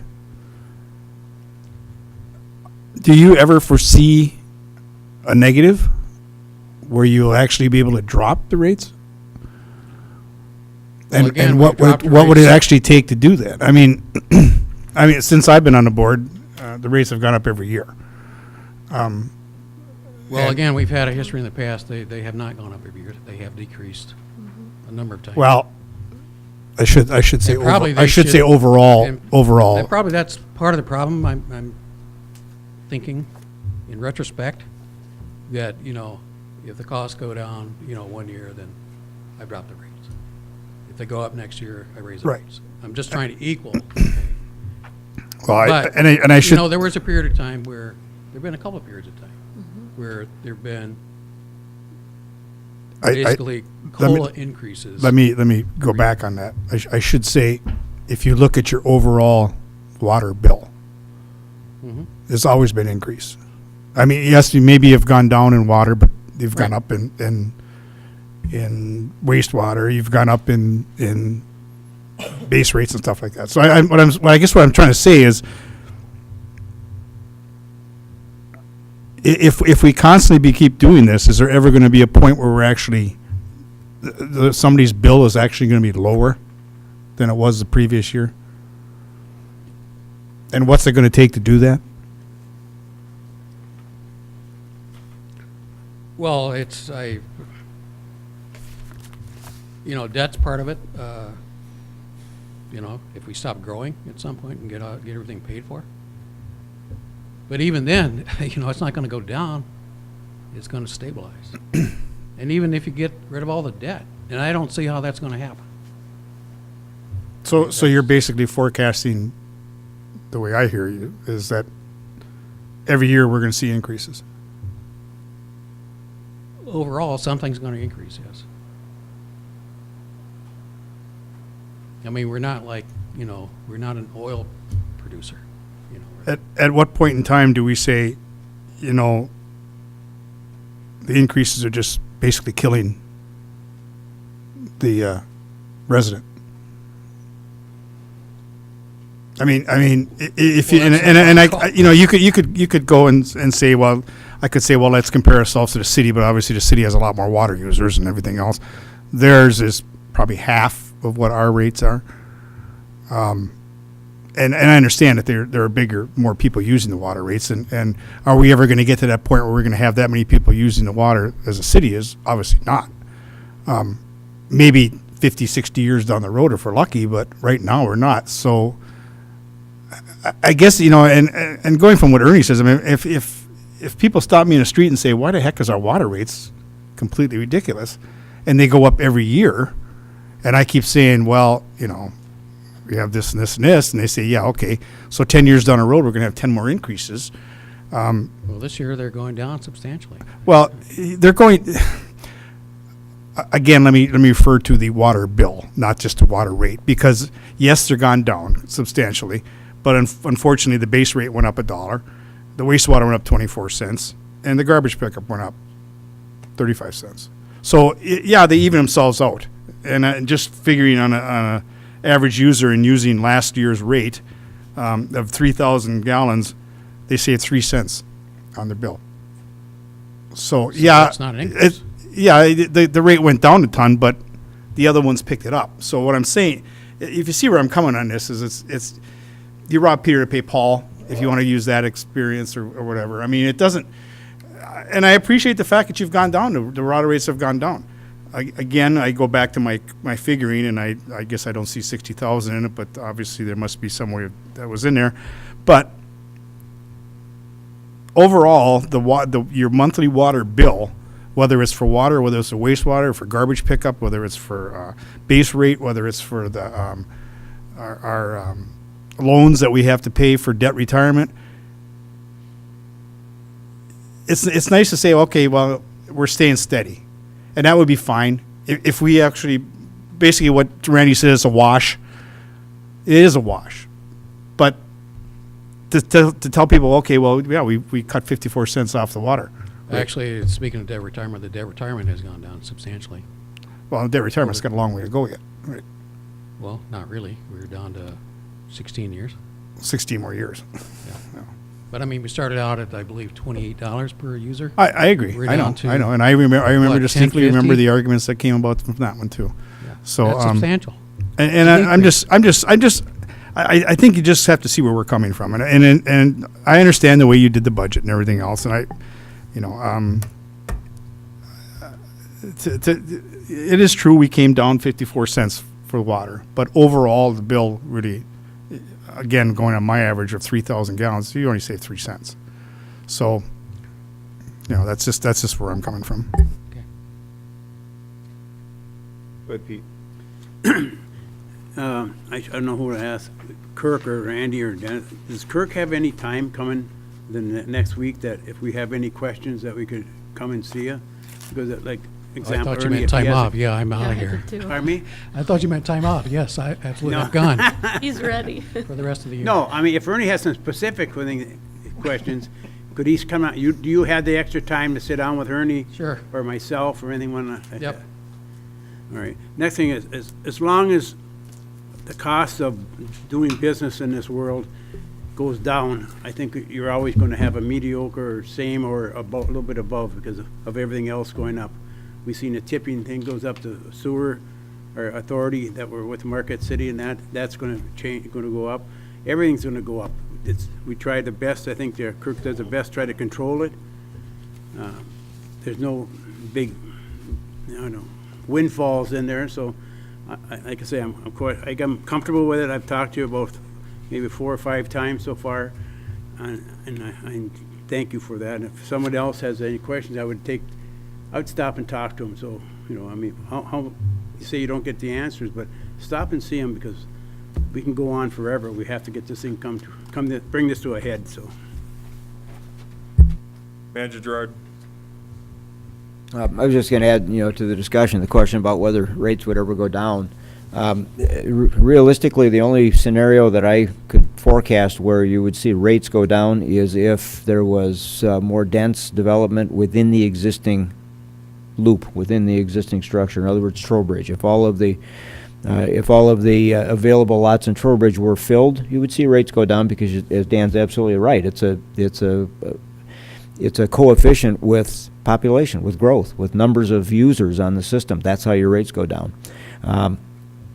Conversely, any growth outside of the existing system increases cost. So your rates are not going to go down even if you have that growth outside of the system because you have to extend utilities, you have to extend infrastructure to serve those areas. So realistically, more dense, and that's what Planner McCarthy's been talking about is higher increased density. Planning Commission's been talking about increased density within your urban residential area. That's how you reduce rates. but we could, Yeah. this board could make the requirement that everybody that has sewer near them hooks up, everybody that has water hooks up. That'll bring rates down. That'd be one way to That's do it. true, you could do that. I mean, it'll But there is put more one- people on. But the other thing is that you have to look at, wages go up every year. Health insurance goes up every year, a lot, and it's gonna Cost get of grinder worse for the pumps. next couple of years. So Well, our biggest- 18% in health insurance costs. Can we start paying our people less? Next time we have contract negotiations, let's tell them that instead of increases, we're looking for like a 3% decrease in wages, and we'll not pay them health insurance. I mean, it's the cost of doing business. I mean, things go up, I get it, I mean, wages are gonna increase because inflationary pressures are gonna ask, our employers are looking for more money. And if we wanna keep them here and keep them happy, we're gonna have to give them increases, and we're gonna have to provide them with health insurance. If we don't provide them with health insurance, I mean, that's another way. I mean, can we do it? Yeah, we can start taking some of those benefits away from our employees, and that would be a way to perhaps contain those costs. But, it's hard to ever say that we're just done. We're not gonna expand our system, and we're not gonna touch anything. We don't wanna have any more debt, so we're not gonna expand anything, and we're closing off the system right now. And these people who call and say, I'm gonna lose my house because I have to have sewer, and like look at the folks up in northwest corner of Trowbridge, that expansion, every time we expanded it, somebody would call Kirk the next day and say, but I'm only 3 houses away, if you just bring it down to here and then I can hook up, and, how do you say no to those people? Do we say, sorry, but we've reached a capacity and we're not letting anybody else in the system? Or do you have to expand it? And I mean, that's what we're here for, right, is provide those services. Right, the question is, the investment that we're making is in the community. It's not like, we're not exactly throwing money out the window, but we are providing services. And our services just happen to be pretty capital intensive. at least for the initial infrastructure. But once it's in, I mean, it's a great asset, and it has value. And one bright point to this whole picture is, those dark vacant big boxes that are probably gonna be paying less taxes are not gonna get a reduction in their water and sewer rates. So they are helping to subsidize basically the residential rates. Yeah, good point. Because even if they get paid less taxes, they're not gonna use less water. I can guarantee you that. Manager Gerard? Well, Kirk touched on it only very briefly. The biggest threat that we've got coming up with the utilities is the electric rates. That's the biggest threat we have coming up. Public Works is extremely heavy user of electricity, and if the increases that are being bantered about in Lansing and elsewhere actually come to fruition, it will have a significant impact on water and sewer rates. Other questions for Superintendent Page? Seeing none, we have a motion and a second to adopt the 2015 fee schedule as presented. Any other comments? Seeing none, all those in favor? Aye. Aye. Those opposed? Nay. I believe it's a 4-3, but I will call roll call. Trustee, or Clerk Rattari is yes. Trustee LaRue? Yes. Trustee Pompo? No. Trustee Durant? Yes. Trustee Truscott? No, Treasurer Johnson? No. And Supervisor Limita? Yes. Motion carries 4-3. Thank you. Next item on your agenda is 10D, consider budget amendment number 2014-12. Clerk Rattari. Present to the board Budget Amendment 2014-12. The highlight of that is it's an expenditure in the stormwater management. Stormwater fund to pay for contractual work from Stantec on the stormwater management and soil erosion and sediment control contract. Legal, research, and state of Michigan fees are also included as part of the expense. The offset will come from retained earnings, and it's a $7,000 change. I move to accept the budget amendment. Second. Motion is second. Board member comment or questions? Seeing none, Clerk Rattari? Clerk Rattari is yes. Trustee LaRue? Yes. Trustee Pompo? Yes. Trustee Truscott? yes, Trustee Durant? Yes. Treasurer Johnson? Yes. And Supervisor Limita? Yes. Motion carries. Thank you. Next item on the agenda is 10E, consider the 2015 bills payable approval list. You have in your packet the bills from the vendors who are deemed approved and can be paid without prior board excuse me, prior board approval for 2015. I would entertain a motion to approve. Clerk Rattari. I make a motion to approve the 2015 bills payable approval list, and a comment on that is just, those are the bills that what we pay regularly, and as the same as what we did last year. So, any other vendors outside of this comes to the board for approval, and we haven't had any problems in the past that I know of with this list, so I would recommend approving it. I'll support. Motion and support, and there is no one new on the list this year, is what you're saying? I believe not. If there is, I will inform the board. Okay. Any board member comment or questions? Seeing none, we have a motion and a second to approve the 2015 bills payable contractor approval list. All those in favor? Aye. Aye. Those opposed? That motion passes. Thank you. Next item on your agenda is 10F, consider purchase of the multi-purpose utility equipment. Manager Gerard. You do have in your packet a request to authorize acquisition of the utility vehicles to be used by all township departments, basically to address some of the issues that we've been struggling with for years, one is maintenance of the US 41 corridor, another is keeping our pedestrian pathways cleared. We did acquire the dump truck basically with the decal on it, emptied that last year, and got a large number of complaints from residents about the snow in the driveway, so that didn't work out as well. We do have need to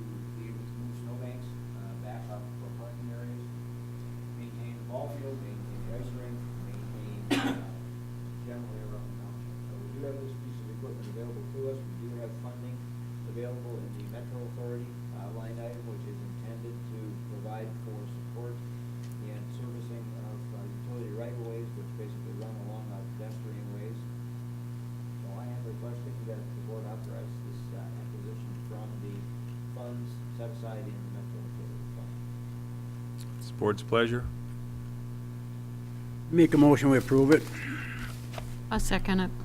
We have a motion and a second. Pete, any other comment? No, it's got a use for about 6 or 7 different uses, so I think it's a service well.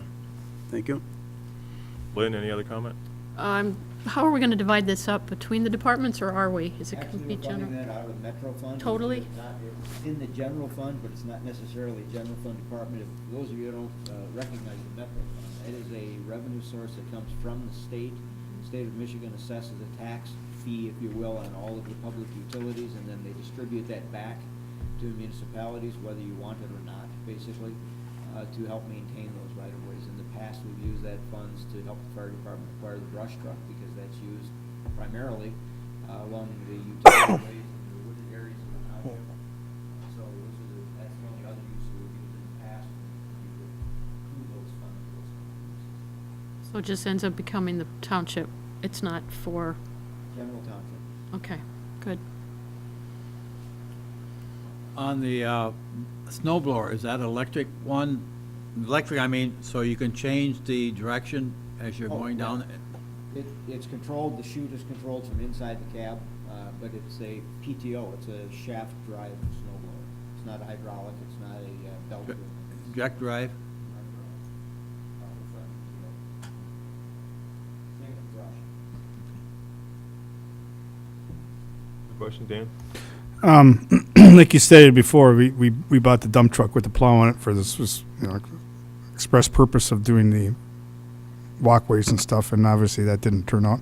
I know initially, before we even bought the dump truck, this was the kind of vehicle we talked about getting. And so now we have a dump truck, and now we have to buy this vehicle. I guess that bothers me a little bit. But the second part of it is, if we're planning to use this to clean the rink, I don't know about anybody else, but I know once you get the salt and everything else, and this thing's been driving all over the township with sand in the tires and whatnot, and then you put it on a rink, I don't think it's gonna do the ice a heck of a lot of good. This would not be our preferred method for the ice rink. Basically, we're looking at manual and snow blower for that, but not necessarily, we don't wanna put a piece of equipment on the ice, a wheeled equipment anyway. The dump truck we bought because it was a dump truck. We had a dump truck that broke down, the frame broke on it, we had not replaced it. Basically, there was a bonus to have a plow on it. We thought it would work for the pedestrian ways. I mean, it worked good. It's just we got lots of complaints because it left the snow in driveways. With this, we won't be putting any snow in driveways directly. So this vehicle isn't really gonna be used for the ice rink at all. I hope not.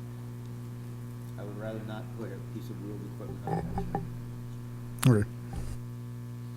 Looking at where it's going to be retained at, it says the ice rink warming building, but until that is completed, where will it be stored? Because we don't want to store it outside at this point in time. Probably be in the public works garage temporarily. We expect to have that building, you'll see, there's a report later in the next report giving an update. We expect to have that finished in December.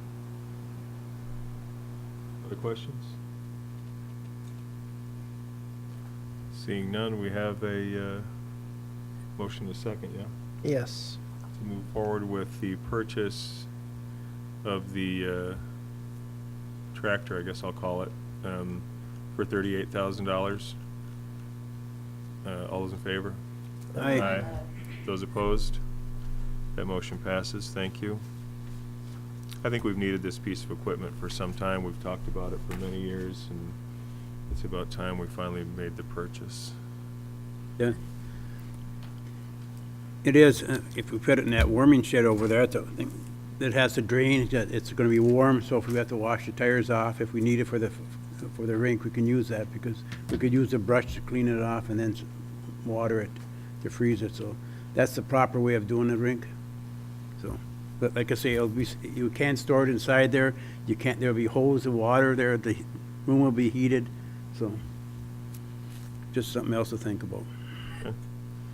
The next item on your agenda is 10G, discuss the 2015 township meeting dates. Typically, you'll have a sheet in there that shows them, but we didn't have that this year. And basically, it's up to the board at this point if we want to remain on the first and third Tuesday throughout the year.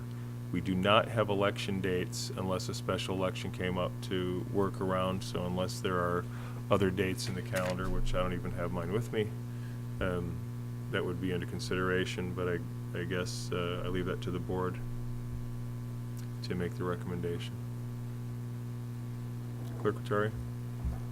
I guess I guess I will move to keep our meeting dates at the first and third Tuesdays of every month.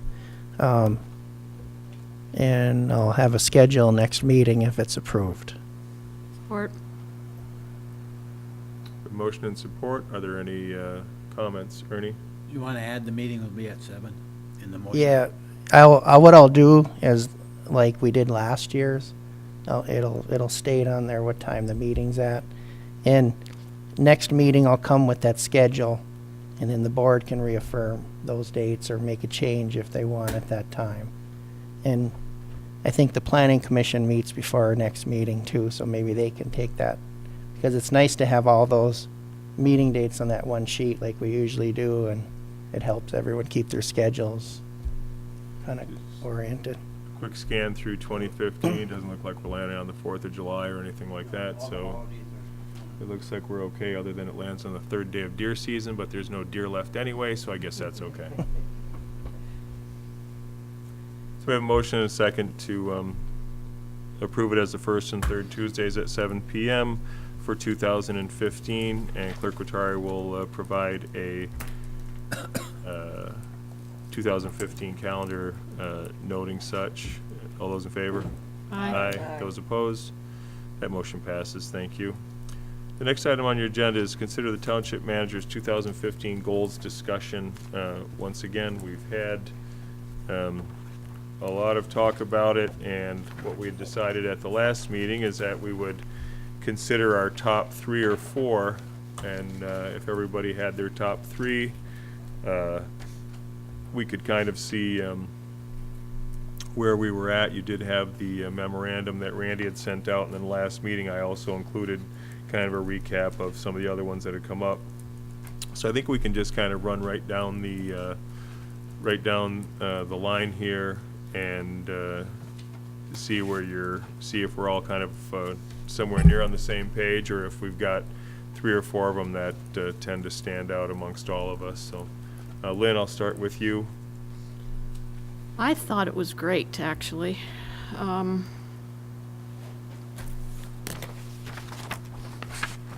I was just emailing Jason and asking him to put it on our agenda, sorry, Okay. for Wednesday's meeting, because it will be next week. I got it here somewhere. Or maybe it's in the emails, I left that open. Yeah, I thought it was very, very good, because partly because these were the ones I recommended too. But I thought it was very well justified. And I think it's more than enough to deal with. I mean, if we come up halfway through the year and all this stuff is tackled and, like finished, we can always give him more stuff to do, which I don't see that happening. But my concern from the last few years that the manager was not able to get things done at the dates that were projected. Whether those were reasonable or not, those were the guidelines that we either agreed on or told him. And either the projects took too much time or he wasn't doing his job and he was being negligent, or they weren't reasonable at times. So to that end, I just saw shortening the list. And these are big projects. These are very comprehensive things that are going to take some work on staff's part. So if you ranked your top 3, what would they be? The 3, all I'm looking at is, there were 3.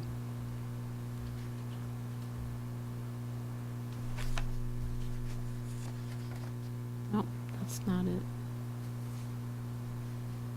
I mean, the ones that Randy There they gave are. was the cost of service. The last email we had on Tuesday, there were 3 in there. Yep, cost of service, allocation, the Mason's Bluff subdivision, Yep, and the local roads rehab plan. right. I had the wrong email pulled up, I'm sorry. I didn't print it, I just knew I was gonna use it. Yeah, I thought they were good, and the rationale I agree with. Okay, So that's what I would vote for, is those three. perfect. Diana? I like those three, but I would like to see, one of Pete's in their assessment management plan for the township equipment and vehicles. Or something like what Ernie had suggested, tracking, or, monitoring equipment. Okay. Since we just bought another piece, too.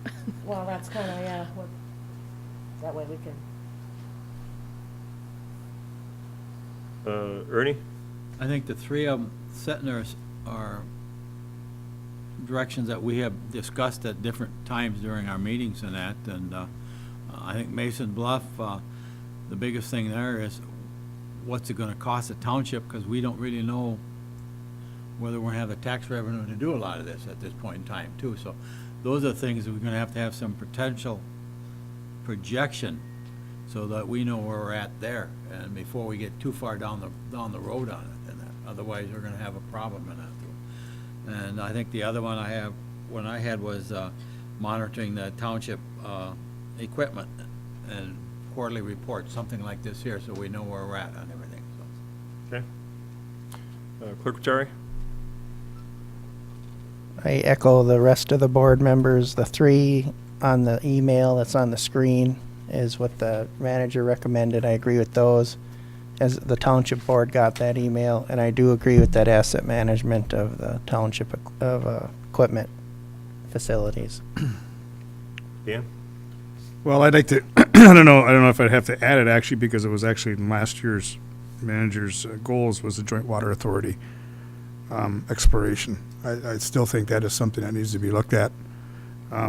It apparently didn't get too far last year, but I think it needs to be looked at, especially considering our water problems and whatever. I think that needs to be looked at with the city as well as the surrounding areas. Okay, so you're not disagreeing with the three that were the top three, but then you're just adding as a joint water, okay? Pete? I agree with the same three, and that don't mean that we can't take on more, like these other issues and that, but they all have to be taken care of throughout the year, so I'll stick with the three because of the road project we got coming in. I think that's very important, and Mason Bluff is also just important, so I'd just stick with the three, and then the rest of them we can take care of throughout the year. Okay. I guess my thoughts on it are, the top three I think are key. I think the cost of service study is important. Mason's Bluff is equally as important. Clearly, we have to get the road rehabilitation plan right, and that's gonna be a lot of work, but I'm not willing to let go of that asset management plan for the township equipment and vehicles, either. So, I think we've got four because we've heard enough support. I think Dan brings up a valid point about the Joint Water Authority. I don't think it's something that we can leave off the table, but I think we said we'd go with the top three or whatever, and I guess there's enough support for four. I guess my recommendation, and Randy, I want you to weigh in on this, and I also would like you to address how you feel about the Joint Water Authority conversation moving forward.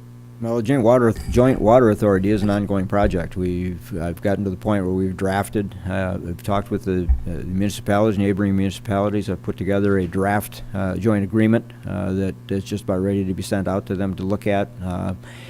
This last winter caused a little more interest in some of our neighbors than has been in the past. They found themselves in the let-run situation of being very seriously close to not having enough water to allow. In fact, one community didn't allow some of their residents to go on let run because they just didn't have enough water to do that. So there is interest. Where there is still some significant discussion that needs to take place is how that Joint Water Authority would be acquiring, whether it would be well-based, whether it would be going to the lake, whether it would be a combination of the two. And that's basically going to be driven by cost. Obviously, we're the closest in terms of access to the lake. With regard to discussion about including, as Dan mentioned, our neighbors to the east, there's not a lot of interest in that with the neighbors to the west. They've seen what's happened with us over the years with water issues, and they're not interested in going in that direction. So the bulk of the discussion has been linking along County Road 492, linking existing well systems, and jointly basically being able to monitor those back and forth. So, but that is an ongoing project that's still active. And the other 4 goals that we're bringing up? Well, the three that I proposed, obviously I'm in favor of, and Treasurer Johnson is right. The question with Mason's Bluff is what's our investment and our potential return. And Kirk and I have worked with that, and we've given those figures to the current owner of the project in terms of what we would be willing to put into the project in conjunction with what they put in and whatever developer is that they work with puts in. So I think those figures are known and are out there. The asset management, we've talked about that a number of times. Kirk and I have talked about it by getting on some kind of a vehicle monitoring schedule now that we have a facility and we can control where the vehicles are at, temperature controlled, climate controlled, those kinds of things. So absolutely, that's probably something that's going to happen regardless of whether it's on the list or not. You do agree with the board then? I just want to make sure that we have mutual consensus that these are 4 important goals recognized by the board as well as yourself, and something that you accept and embrace, and that we would expect that by the first meeting in January that you would do what you did last year and present your goals and objectives and your tactics behind it, timeframes, and present that to the board.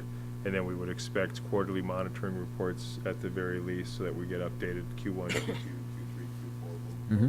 Similar to what we did last year. Correct. Mm-hmm. Now, with regard to the asset management, likely what we would do is we would acquire a system. We have the capability, electronic capability, to do that now with the connections that we now have, electronic connections. So we would likely utilize a program for that as opposed to developing our own. Okay. I think we'd be interested to see what you want to bring forward, Ernie. I think the program, the software, you already have that at this point in time, and the BSNA has some. We do in BSNA, but we've been having some difficulties with BSNA in terms of their flexibility. So we'll look at them. We have some of that material available. It may not be the best for what we're doing, but we'll take a look at that. Lynn? Do we want to try to set some kind of priorities on these now, as far as what, whether it's dates or he's got a June date?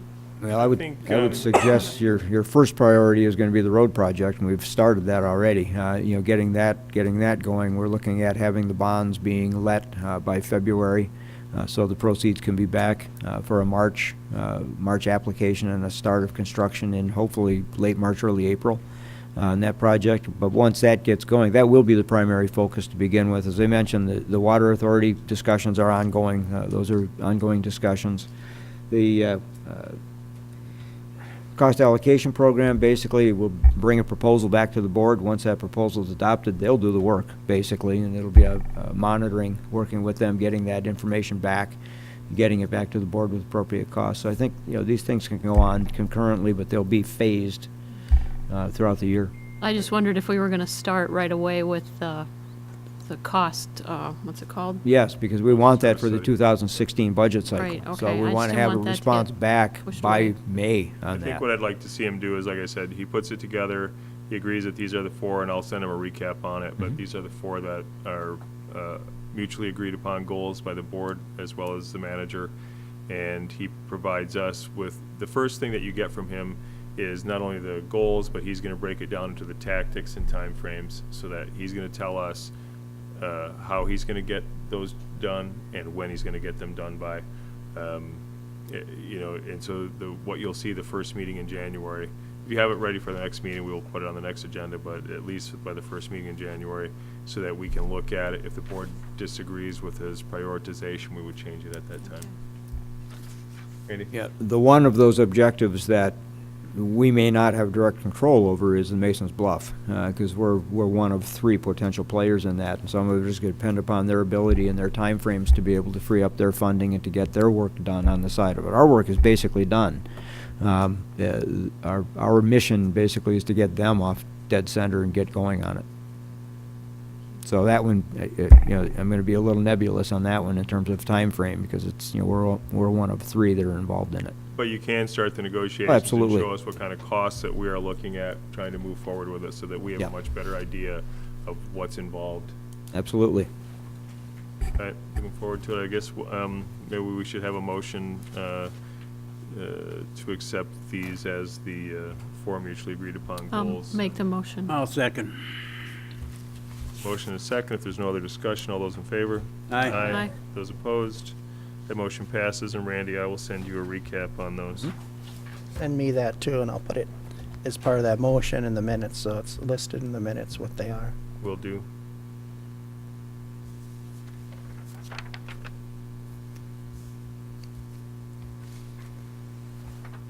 I'm assuming that vehicle maintenance is all vehicles. Yes. Okay. The next item on your agenda is 10I, discuss committee appointments. It's that time of year again, folks, where we start our annual pleading for volunteers to step up and get involved in their community. We do have a variety of board appointments coming available, including the Board of Review, which will expire after this month, and so we will need to have that for our meeting in January.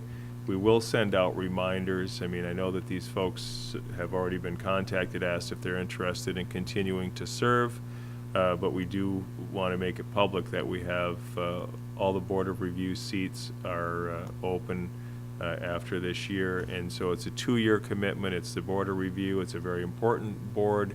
It gives you the opportunity to hear your neighbors and fellow residents of the township come in and make their appeals in taxation and assessment issues.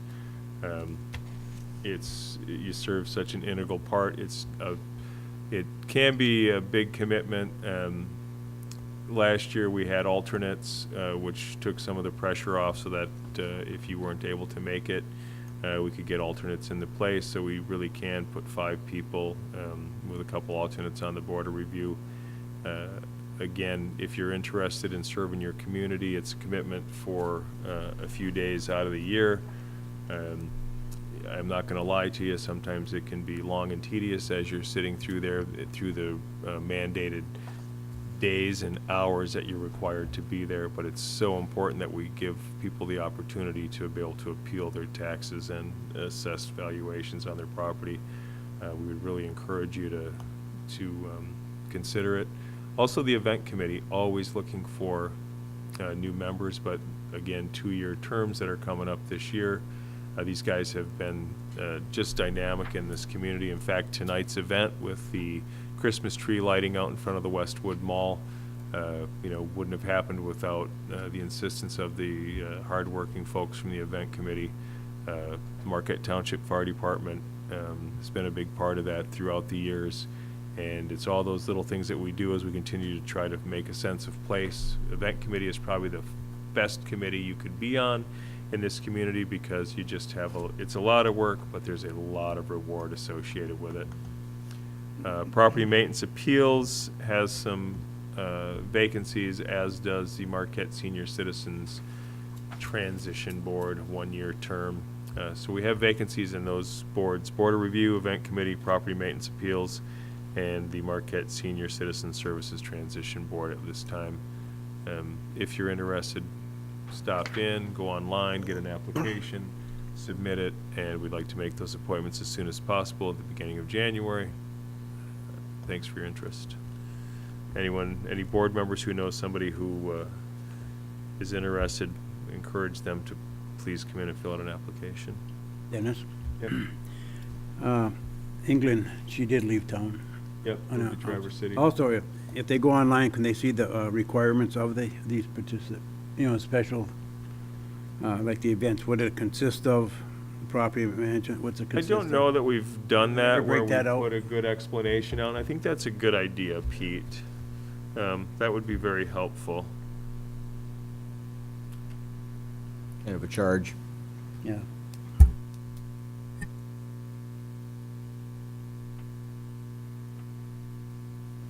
Thanks for bringing that up, Pete. If there's nothing else on committees, we'll move to the next agenda item. It was the Come Catch the Christmas Spirit.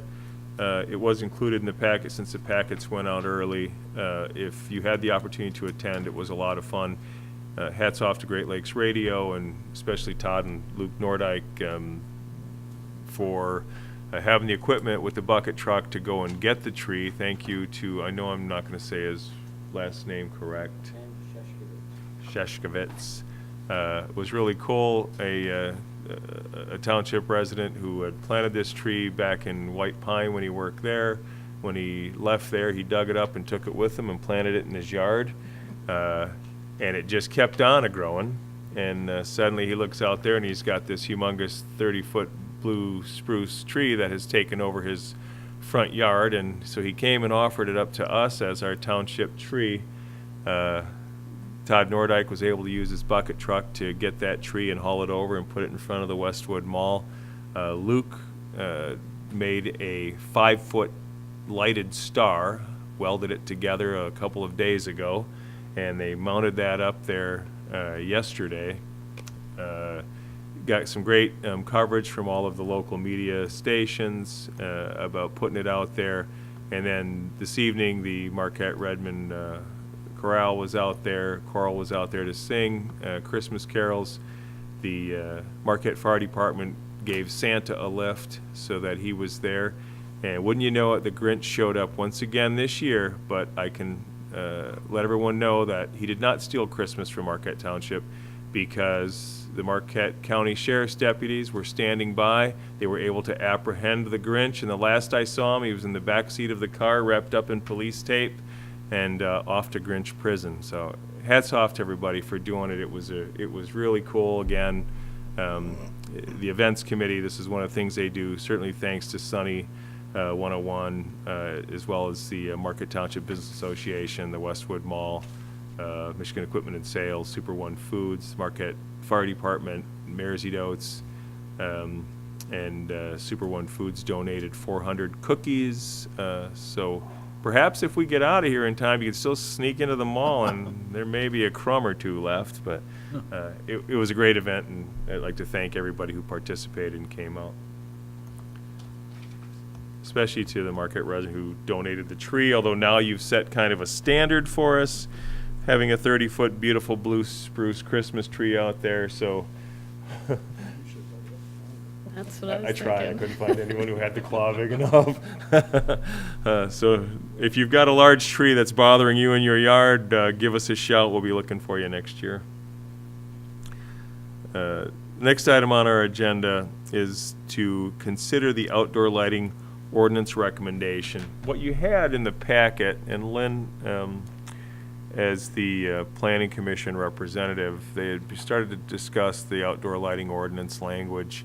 Some of what you saw from Planner McCarthy's recommendation that was in the staff report came from another community, that they're really trying to pull together and make a cohesive outdoor lighting ordinance for Marquette Township. And clearly what our biggest concerns have to do with making sure we have a lot of down lighting and not destroying our beautiful night sky. One of the benefits that we all enjoy by living out in Marquette Township is that we can look up and see the stars at night, and I think that's one of the biggest concerns from a resident standpoint, especially because we are a business community as well, in how we address those. So I put this in the packet, got it out to you all so that the Planning Commission's really asking from any direction from this board on what we would like to see. Does it look like they're heading in the right direction based upon the initial proposal of what we have here? And with that, I'm going to open it up to board member comment. Clerk Rattari? Yeah, just briefly looking at this flagpole lighting, we are in violation if this approves of that right now. So I think the flagpole lighting should be more specific to the flag, and I know it's not usually a big problem, but like at mine at home, I have it downward, but we have it upward, and a lot of places have it upward because some of those poles are pretty high.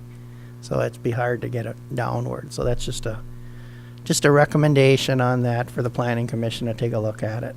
I don't think a few would destroy the sky, you know. Dan?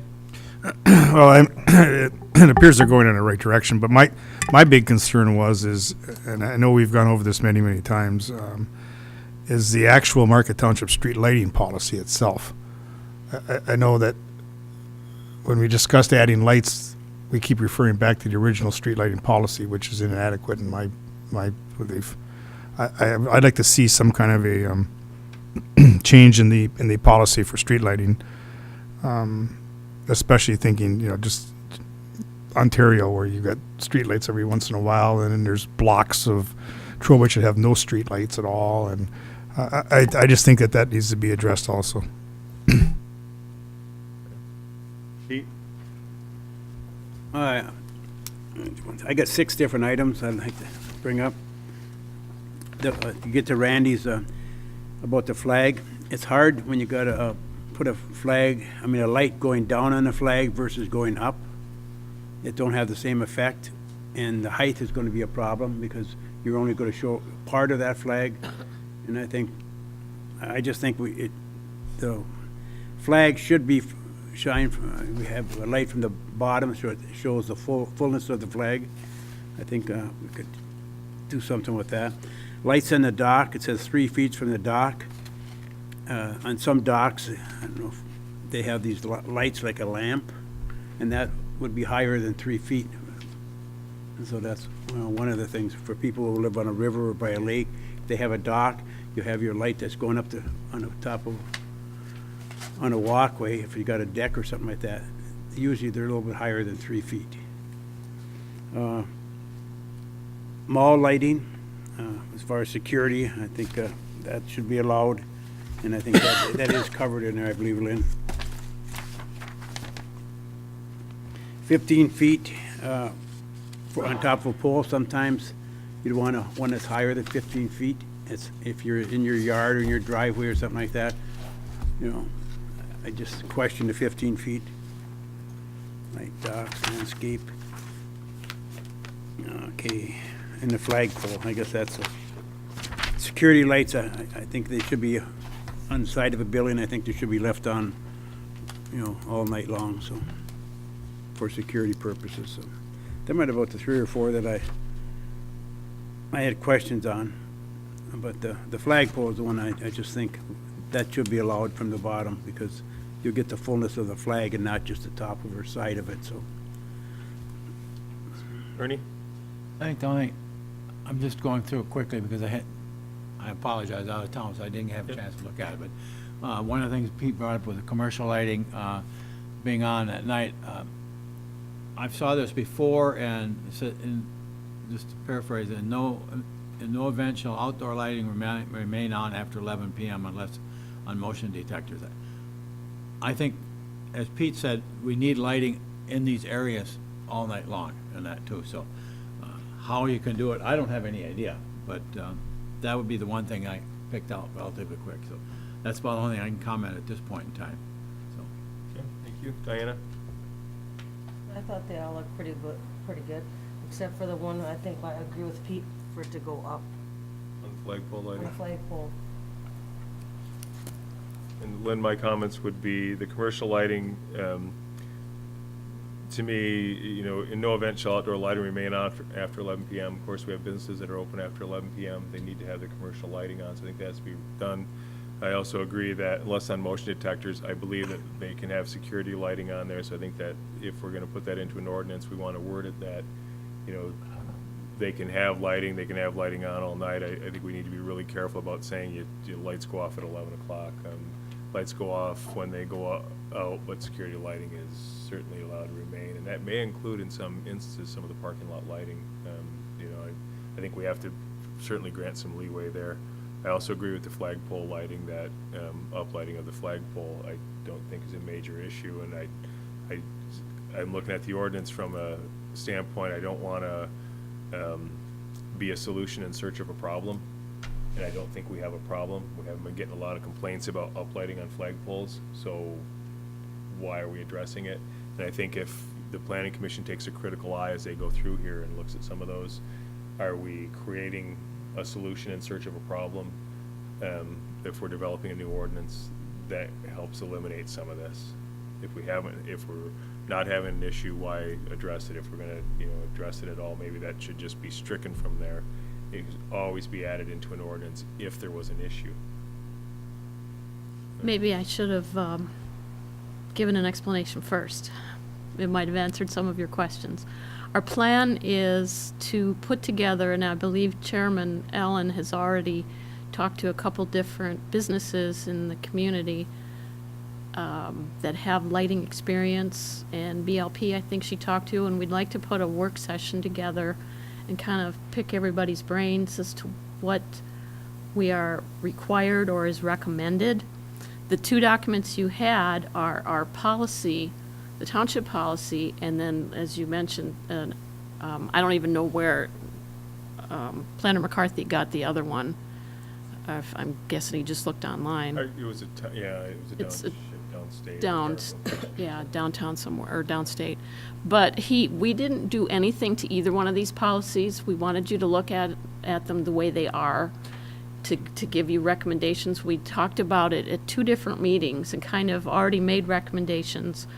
The 11 o'clock thing is not going to fly in Marquette Township. It's designed for a residential area. We knew that. We talked extensively about the security type lighting, parking lot lighting. Some of our stores are open with well, I shouldn't say open, but there are people working all night long. So we figured the best way to handle that would be by degree. And if it would be, if the store's open till 11, we would have these kind of security lights. If you have people working, you'd have these kind. You'd have so many. You'd have downcast in the back by exit doors, employee doors, that kind of thing. So we've already kind of vetted this a little bit, but the biggest thing is, do we want to have one policy? Do we want to have an ordinance? Do we want to have two? Do we want to have a policy and an ordinance? And that may mean you looking at these again and trying to figure out, do we want to try to address in one document for to be able to, because it's probably going to fall to someone in staff in the planning department to enforce this stuff.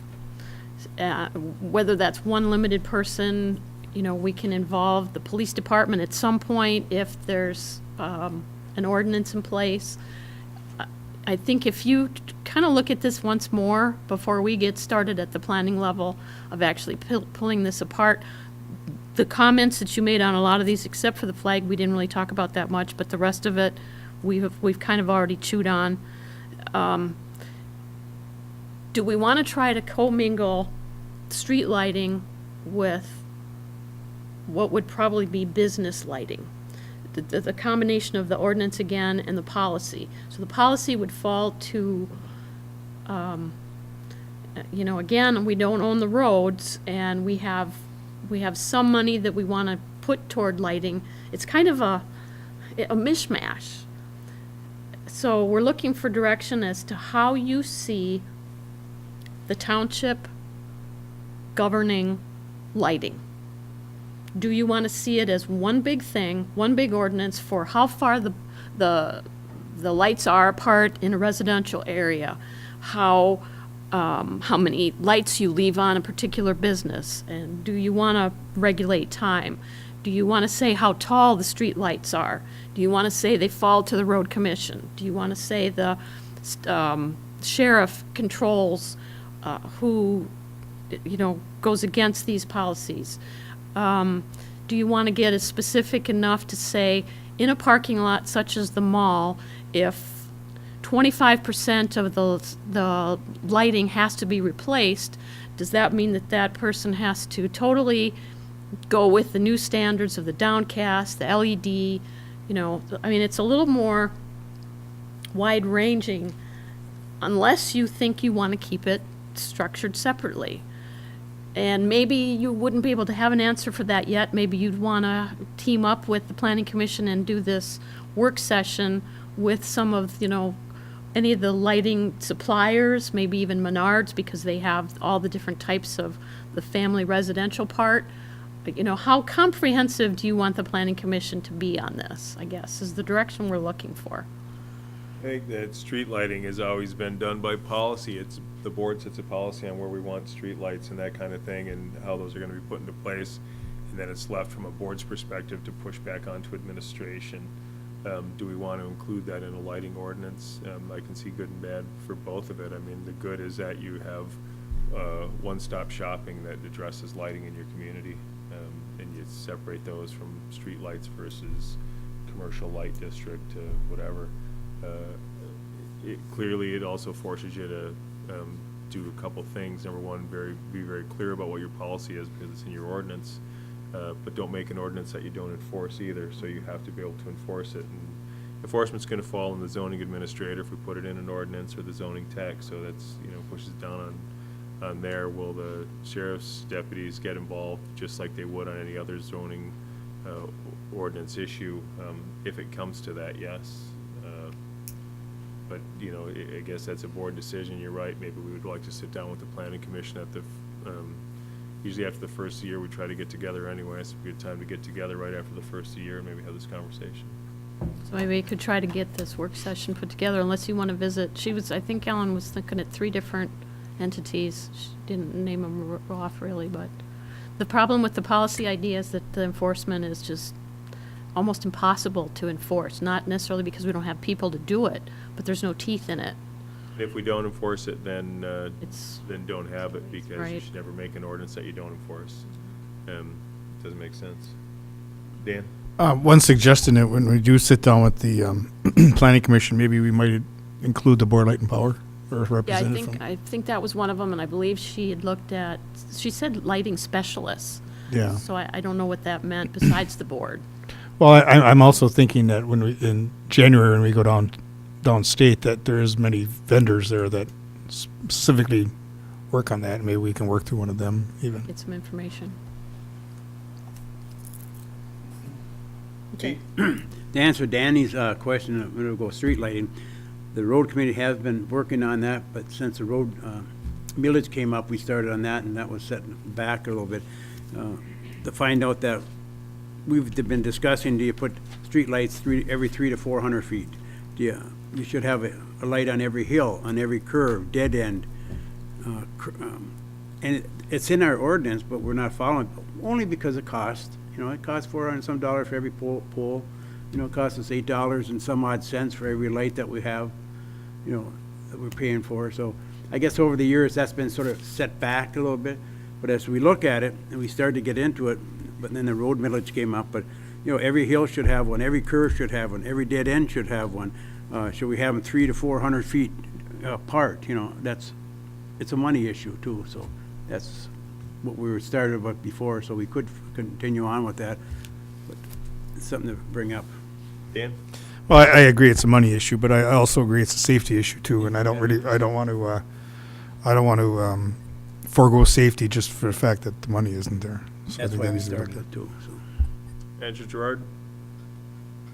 Just a couple of questions, since we do regulate street lighting by policy currently. You're going to have inherently conflict. You're going to have conflict between the business district where you want darkness and the residential district where you want just the opposite. The residential district want the lights on all the time, as bright as they possibly can be, for security in the residential district. The other thing is, along the business, in our business district, if the lights in all the businesses go off at 11 o'clock, there's absolutely no light on US 41. I mean, all of the light that's on US 41 now comes from adjacent businesses. So it will be totally black. Careful what you wish for. Yeah, well, and even our building here. Do you want to turn our lights off at 11 o'clock and have our parking lot and our buildings vulnerable? No. So, I mean, those are the kinds of things that you're going to be dealing with. In Trowbridge, we will have, by the end of this year, by the end of this coming year, by the end of 2015, we'll have completed our lighting project in Trowbridge. And the issue that you run into there with trying to set every 300 or every 400 feet is the terrain. It's just not going to be possible to take that kind of a rigid approach, and it's got to be pretty much catch as catch can, and that's why the policy is written the way that it is, that we put the lights at every intersection of public roadways, and as Pete mentioned, at dead ends, and that it curves beyond a certain radius, and those kinds of things. It's already in our policy.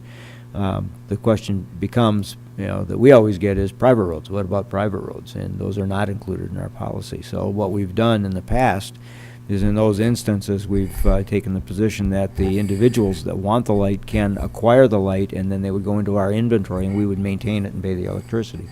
So those are some of the ways that the boards previously have addressed that. But should there be some kind of a standardized lighting? I think there should.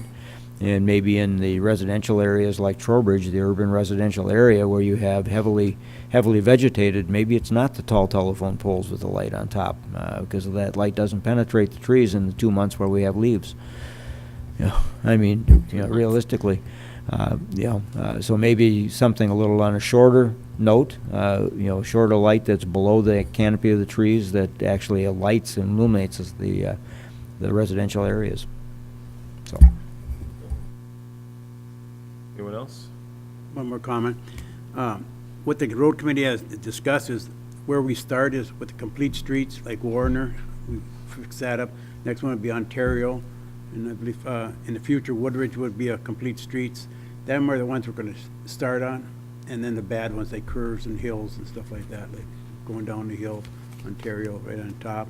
Van Duyn, we've got some bad ones over there. And so, and one right in front of Dennis's house. So, no, I forgot about that. Thanks, Pete. Randy? Just one last comment. Along those lines, the Planning Commission may want to think about taking a look at what Petoskey did. If you've got individuals that are interested in that night sky look, they established a dark park, that there are no lights, and that's, you go to enjoy. And we do have areas here in the township that you could very easily do that, establish a dark park area, that there is no light, and, you can enjoy the night sky on those few nights when it's not snowing and cloudy. Thanks. I'll do some follow-up with Ellen as well. Maybe we can start getting some dates to schedule for the joint meeting. Thanks, Lynn. Thanks. Next item on your agenda is 10L, the update on the sale of the former township facility. You guys were supplied that copy of the purchase agreement ahead of time. I apologize that it wasn't in the packet, but we wanted it on the agenda. It is, the copy you received is signed by both myself and Clerk Rattari, as well as Karen Larson. The intended purchaser was executed back in November 5th and 6th. You've had the opportunity to look through it, and just going to open it up if there are any questions, concerns, comments. I'll open it up to the board. Dan? And I apologize, I didn't bring my copy with me, but I remember when I was going through it, there was a discussion on giving the road commission or the county 50-foot strip of land. Is that our access road? That's us, yeah. That's That's the us. access road. So the county now owns that road? No, Will no. now own that road, We're going to do it by deed restriction. which means, I think that's not what is being referred to there. I think what's being referred to there is what used to be the curve oh, area on the property. okay. Okay, I was just trying to find that, No, we're going to Access do that separately on a deed restriction. okay. So we'll still be in charge of that Mhm, 50-foot strip? correct. Or that road? It'll either be, depending on how the deed restriction is ultimately written, it'll either be in our control or under their control with a restrictive use on it. Okay, so it would In other words, they could use it as an access to their business if they develop a business there, but it would still have access to the So mall. if it becomes theirs, then they would be liable to keep upkeep of the road as well, all the way? That portion all the way back to, that portion that would service their area, and then we would contain beyond. okay. And the second one is and I just am curious as to the total price, how far it differed, plus or minus, from the appraisal.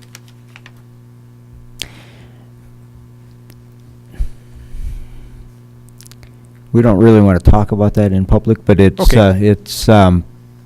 better than what the appraisal was. Let me put it that way. I just came across that the other day, Dan, and I will forward that on I just to wanted to- old appraisal. Yeah, I can certainly, there is more value to it, the way it's packaged, than there is separately. That's fine. Ernie, go ahead. One question I have when looking at the, where is it, the equipment and the furniture and things, do we have anything left in that building at all? No, the only thing that's being referred to there is anything that's physically attached to the building is considered part of the building unless we exclude it, and there's really nothing there to exclude. We moved the racks, Public Works racks that they wanted, we removed prior to the signing of the purchase agreement, so. What's still there basically is just the hard fixtures that are attached to the walls, the air conditioning system, the condensers out and back, those kinds of things. All the desks are gone, the tables are gone, everything's gone? It's pretty much, no, we still have, they will be gone, though, they're not part of it. We will be moving into all those metal chairs, and we've been talking, the fire department has taken some of the chairs, and other departments have taken some of the furniture. We've used that to occupy some of the space over at the Public Works facility.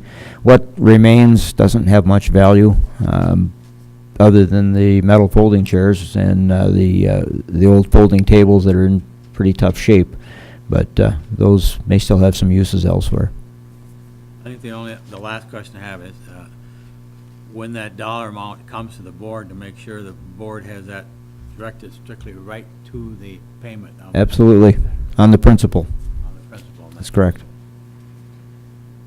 Part of it goes to Public Works, part of it goes to us, general fund. I'd like to see the breakdown of Mhm. the meeting.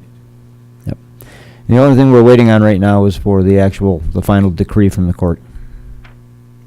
And we did have in here that the closing date would occur By December 31. no later than December 31st unless extended, unless both seller and purchaser agree to extend the date in writing to the date of the closing. So we're still looking at a December 31st close, as far as you know? As far as I know, there's just at any point in time, the judge can render the ruling. All the hearings are done.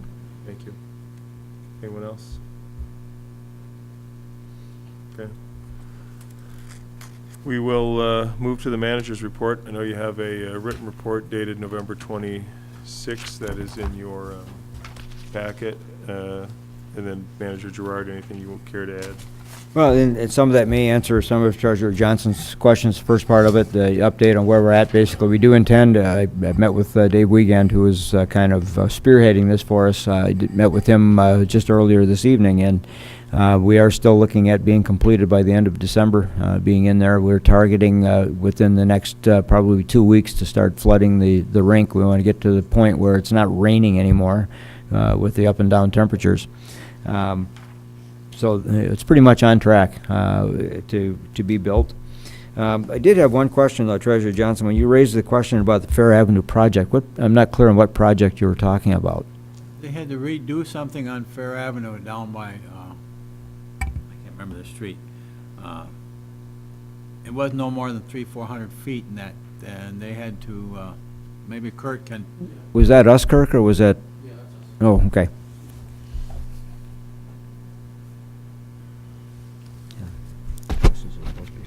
Yeah, it was a project that was just approved and started not that long ago. We suffered, as you're all aware, some damages on Fair Avenue to our sewer system. And once we were informed that we will be receiving a grant for a portion of our expenses, then the current project is to make some corrections. Basically, we re-engineered the main and some of the laterals to hopefully prevent freezing in the future. And the project was started, basically the new main is installed but not connected to the existing main yet. But the new main is connected to the discharge manhole, and also the existing Woodridge main south of Fair is connected to the new main. And we have what remains to be done, and it was scheduled, obviously, when the storm hit. Basically, that was the original. We wanted to get out of that intersection. So, and Friday, the Friday of the storm, was the last day to pave, and we did succeed in that. So, what remains to be done is the 2 laterals to be, and we're basically going to drill those under the road. So there's been a break of at least 2 weeks, for deer season and weather concerns. It was actually going to happen Thursday, but we were having a progress meeting today, and the subcontractor called to say he cannot make it Thursday, it'll be next week. So hopefully a week from now will be complete or nearly complete. So again, 2 new services need to be installed and connected, and the final connection from the new main to the old main remains to be done, which is about 2 days' work, which 2 days specifically is not in stone yet, but it should be hopefully within a week or so, give or take a week or a month. I just But- need an update because I watched them work there and I was amazed that they were paving when it was snowing. Yeah, At the and that same was the time. last possible day that we could have gotten payment, so Right. it was definitely a close call. So, and actually, it's very possible that at the next meeting, there'll be a further update in terms of maybe even making a payment on that project. And what we did is we added that to the existing current project, the Trowbridge project, which is now also substantially complete. It's just basically punch list stuff, which obviously can't get done until next spring now. But so you'll probably be seeing the final pay request, less some retainage for that, and if not a pay request, at least an update on the project number 2, Fair Avenue. Okay, then I just had a couple of other questions or comments I wanted to make. First of all, seasonal hours, we're in the holiday season. So the Township Hall and the Community Center will be closed on Wednesday, December 24th and Thursday, December 25th. We will be open on Friday, the 26th. Same thing for New Year's. Will be closed Thursday, January 1st for the New Year's holiday, but we will be open Friday and staffed, so we'll be here. The on-call after hours, standard on-call. If anybody has any need for services during those times when we're not open, call 228-6220 and follow the prompts for the after-hours call-out. We always have the question about waste collection, solid waste collection during the holidays. There's going to be no change, so all garbage pickups will be on the normally scheduled days and times. Christmas tree collection is the other thing that's a real popular subject this time of the year. We are going to do that one time on Monday, January the 5th. Natural trees only, no artificial trees. And there will be publication going out with the buildings on that as well. Have to be out at curbside by 6 o'clock a.m. to be picked up. Let's see, what else? I think really that's about all that I was going to add to the manager's report. Questions for Manager Gerard? I think to bring up on Black Friday after Christmas too, the lighting. Yeah, we did. We worked with MDOT and with the Sheriff's Department, and they did not go to the flash cycle, and they will not from this date forward. They will always be set to be on the regular cycle, and will not close down during that frenzied. And I guess this year it wasn't anywhere near as frenzied as it normally was. It dropped way off from what I'm told from the retailers. It probably has something to do with Gray Wednesday and before Black Friday Thursday, and Cyber Monday and everything else that they're doing now. And I guess the stores, they opened at 6 o'clock Thursday evening and stayed open right through. The only other comment that I want to make is with regard to the roads, and and realistically, with Kirk mentioned the storm that we had, and it was an unfortunate circumstance and timing when that occurred. One of the issues that we have that's an ongoing issue is on Moran Street, right here by just up the street from the Township Hall here, where there's a natural spring that comes out of the south side of the roadway and floods into the roadway. It created a real problem with the deep ice that we had. It carved basically the Marquette Township Grand Canyon down Moran Street and then onto Vandenboom Street. So I have talked with Jim Waneke at the Road Commission. We are going to be pursuing redirecting that water under the roadway. Before Moran Street was extended out to Commerce, it naturally drained across into this drainage area behind the Township Hall. So we're going to try and do directional bore underneath the road and redirect that so it doesn't come out onto the roadway. So if you hear issues of that or comments, and I had concerns with the fire department on Moran Street, you'd probably broke an ankle or an axle if you drove on it. Dan, go ahead. Actually, one other question on that. I don't know if it got into the storm sewer, but then it ended up down about another half a block past Moran. Oh, it was a mess.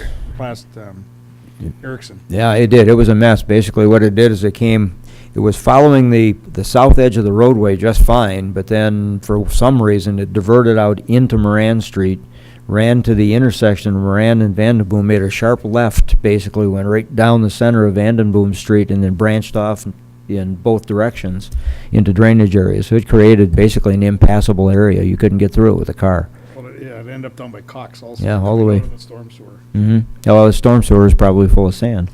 Or frozen. Now we're frozen, either way. But we're going to try and address that by redirecting that water into this drainage area behind us. Any other questions for the manager? Seeing none, we'll close manager's report, move to, Randy, go ahead. Since we're at the 9:30 deadline, a motion to extend the meeting additional 10 minutes. Support. Motion and support to extend the meeting 10 minutes. All those in favor? Aye. Aye. Those opposed? Thank you, sort of. Brings up to public comment. Those members of the public wishing to address this board may do so at this time. Seeing none, we'll close public comment, move to board member comment. Board members? Ernie? I just have one, and people probably don't want me to bring it up, but by now you should all have received your tax bills and that. And we are open for business if you'd like to pay them. Monday to Friday, 8 to 5, we're here, so we'll be more than happy to satisfy your needs to contribute some dollars to the township. Grant. Ernie? Anyone else? Clerk Jari. Now that the fee schedule is passed, me and the manager will be putting together the budget resolution for next meeting that will follow the fee schedule. It's basically the budget. Because I think the board mentioned you can't really pass the budget till you pass the fee schedule. So we will have that. It's that big, long document that if you remember last year, it's about 4 or 5 pages. And hopefully I don't have to read that much of it. But that will be our budget resolution that will officially pass the budget for the next year. So that will be commented on. I don't think you've done that yet, have you? You passed the fee structure, We'll but pass not the the fee budget. schedule, but we haven't. Yeah, what you're referring to is the budget resolution, and that usually Yeah. follows adoption of the budget. Well, we're still in the meeting. I guess the fee schedule passed. I Mhm. mean, that's the question to the board is I can't have that resolution Right. until the budget is officially passed. So I guess I'm going to have Find out more discussion. we can't make a motion there. So I'll make a motion that we officially approve the 2015 budget as proposed. And I'll second that. Okay, so we have a motion and a second to revisit agenda item number 10A and consider that 2015 budget now that the fee schedule has passed. Additional comment from board members? Seeing none, we have a motion and a second to accept the 2015 budget as recommended by the manager. All those in favor? Aye. Aye. Those opposed? Nay. No. Nay. I will do a roll call on that again. Clerk Rattari is yes. Trustee LaRue? Yes. Trustee Pompo? No. Trustee Durant? No. Trustee Trescott? No. And Treasurer Johnson? No. Supervisor Limata? Yes. Okay, that motion fails.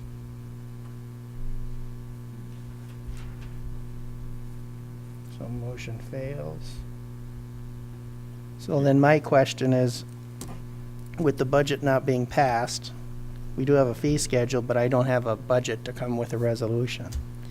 So what's the board's pleasure?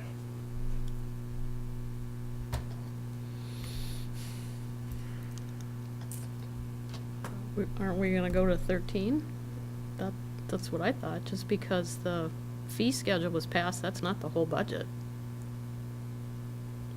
It's not the whole budget, but it is an integral part of it.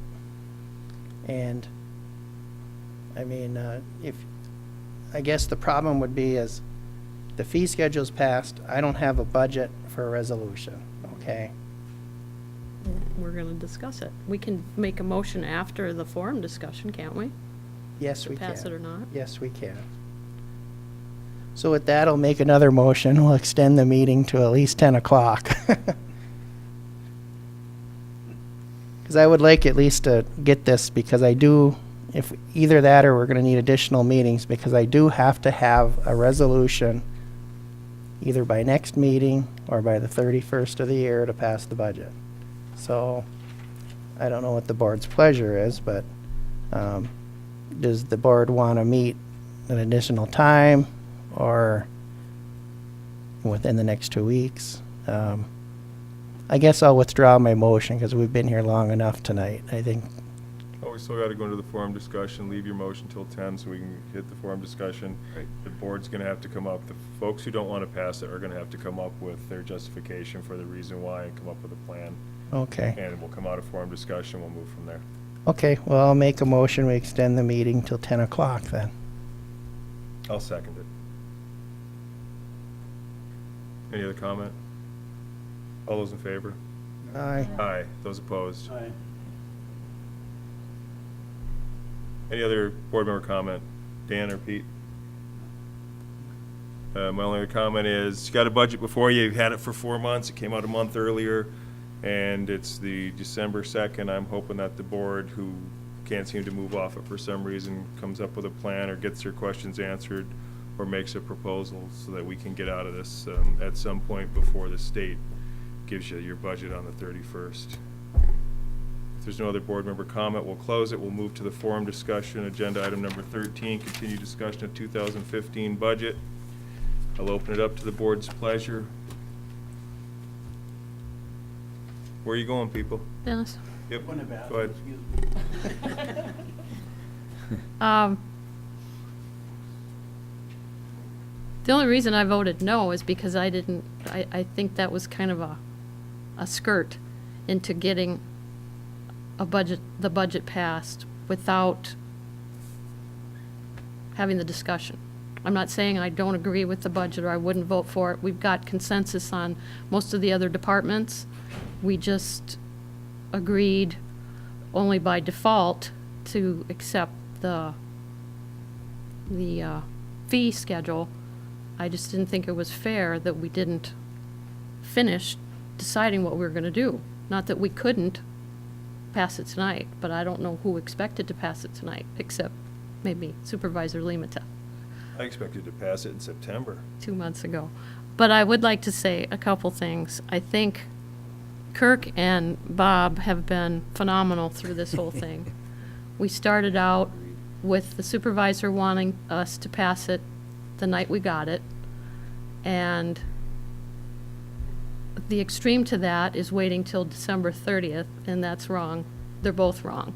We've learned a lot in the discussion and the arguments we've had, and I'm not saying I want to do it again. I think the cost study is going to give us a total different perspective on next year's budget as well as the CIP. I think it's going to be cleaner to go through, and I think I think this meeting alone, just listening to some of the things Kirk said, I've got a little different understanding personally of how this works, and I appreciate that. And I think they've worked very hard as well as staff. But these are grueling, and I think some of it is just a disconnect on how people understand what is necessary. And I think the letter we got from council was, although it mirrored a lot of what Supervisor Limata has always said over and over and over every year, multiple times during the budget session, he did make it very clear on how this is done. And I have said from the beginning that I thought that Kirk did his budget backwards, And I can understand now how that happens. I'm looking at it from a business standpoint, and I totally get it. I'm really hoping that the improvements we're going to make to the budget process and the CIP and everything next year is going to take the animosity that seems to be kind of growing between the departments away. And I think we need to focus on that independently or together next year. And like I said, I'm not saying I'm not ready to pass the budget, but I think other board members may have some questions. If we have to go to another meeting, I don't know, I don't care. I just didn't appreciate that we kind of got slid into, okay, let's do this now and get it done. That's it. Diana? I tend to agree with Lynn. I figured, the reason why voted no was because I figured we could, get the questions and then we could do it for the next meeting. I mean, So I'm sorry, you're recommending that we approve it at the next meeting? yeah, And then you'd have to have one more meeting after that in order to do the resolution. So I think you may want to have, well, if that's where you want to go, then I would recommend that you call for an additional budget meeting sometime between now and the 21st. Would be my recommendation. sure. Oh, the 16th, sorry, it's got the wrong date on there.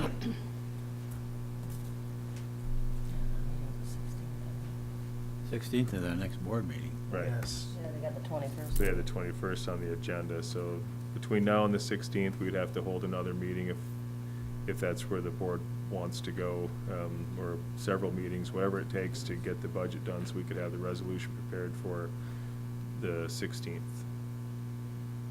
I'm sorry, Diana, did you have other comments? Okay. Ernie? I think my comments I have continually said was that, one was the additional personnel is trying to come up with my own mind the justification for it. I saw the memo from the service worker as to what all they're involved with.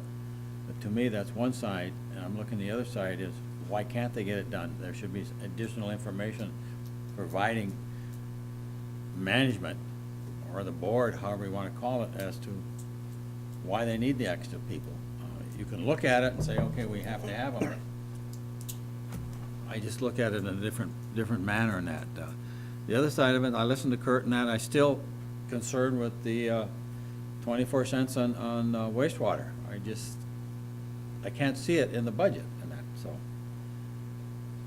How you're gonna change it, I don't know, but that's my feelings on it at this point in time, so. And it's not really a wash when you look at the decrease in water rates because of the influx of dollars from the fire department, because you have other areas that did increase. So it's not really a wash when you come down to it.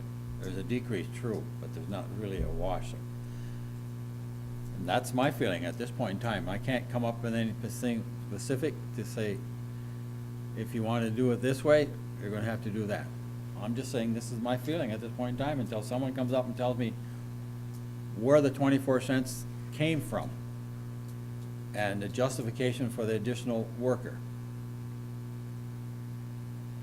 Can I just ask you to be real specific about what you need from Kirk apparently, or from Randy, from whoever? Real specific about what you need so that we can move forward, because you keep saying the same thing, but you're not getting it, and I don't know how to provide it for you. You're not sure where that rate comes from. Again, the ordinances do the rate. We've had a wage increase, we've had health insurance increase. Things cost more, just the equipment costs more, the cost of pipe and grinder pumps cost more. And I'm not sure what else, I mean, those are all the things they've provided. I'm not sure what it is that you're looking for, Ernie, and so I'm asking, can you be specific so that we can get you that information so that you can make a decision? What I asked for from Kurt is to come up, to give me some information as to how he arrived at the 24 cents to justify it. Because looking at the budget, I can't look at it. I can't find it anywhere in that. Sure, I listened to his discussion tonight and that's fine, but for me to say, okay, I'm gonna raise your rate by 24 cents, someone's gonna ask why. I don't have it in front of me.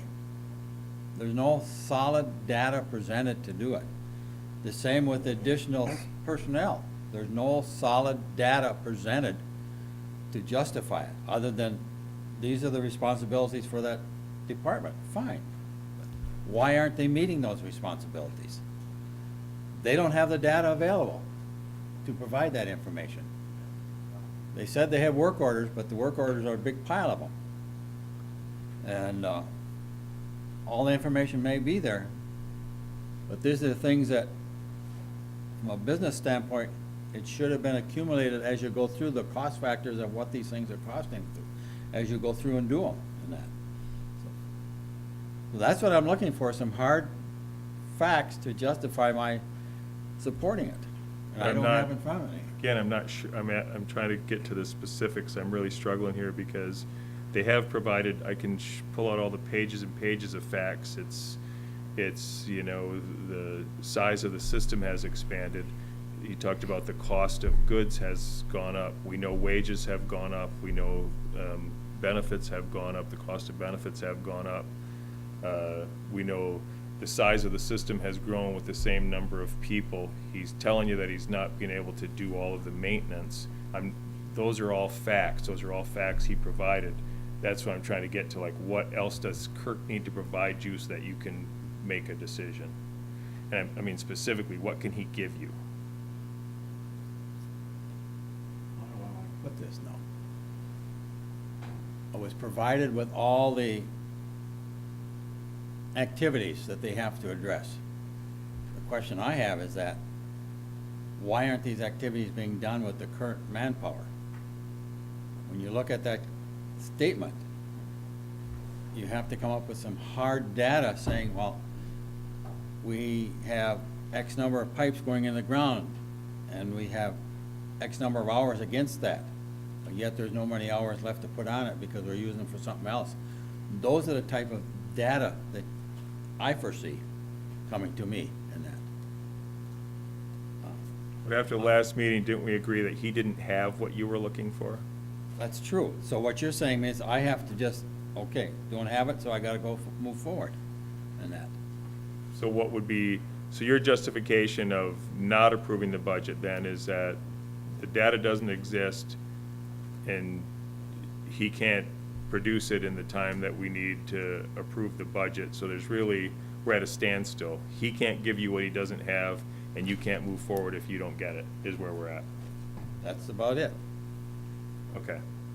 Dan, you voted no. What can we get you to help you make a decision?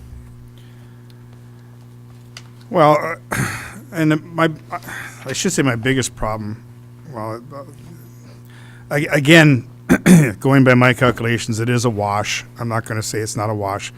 Our utility bill will stay the same, even though we have decreased the water rates. So it's you know, nothing. Unfortunately, I don't know what's going to happen next year.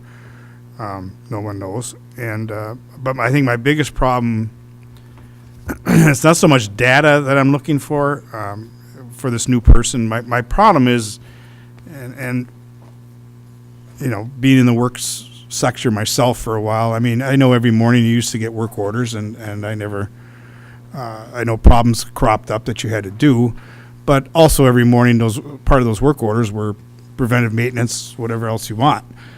My question is every day of the year, every work day of the year, I guess I can't understand why the preventive maintenance or the jobs that need to be done aren't done. I mean, is every day when they come in here in the morning, there's an overload of work that has to be done that doesn't pertain to that? Or I mean, a simple maintenance schedule that during this week, this has to be done during that week. If it can't be done, you have to push it ahead a little bit. But I mean, I can't believe that every day, every work day of the year, none of this can be done. That something is there keeping these 6 guys from doing that. It just, you know, regular maintenance of the grinder pumps, of repairing the grinder pumps that are in the shop. That's a one-man job. I mean, the two guys have to be out there doing something that they don't have to be, or I mean, it's just that kind of a thing. It's not that I'm against him getting the man. I just need to know why, managerial wise, we can't get these done, I guess is my problem. I mean, is it the fact that every day, every work day of the year, they are overloaded with work, they can't get their general stuff done? And if that's the case, it seems like a lot of problems we have in our system then. I know the system is a little old, but it's not all that old. So I guess that's my question. And as to gain all this data and stuff, I don't want to know the data. I just want to know basically what is being done every day. That they come in the morning, you give out the work assignments. Is every day a work assignment a problem? Or is work assignments when they come in the morning and say, okay, well, today you are going to work on exercising valves, whatever. Pick whatever the problems that you can't seem to get done, I guess is my question. That's my question. Got any idea how to answer that? There are work assignments every day, work orders every day.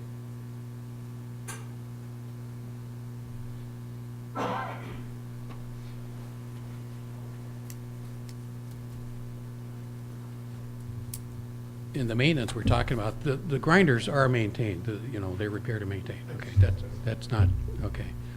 What is not getting 100% done is the preventative stuff to system components, okay?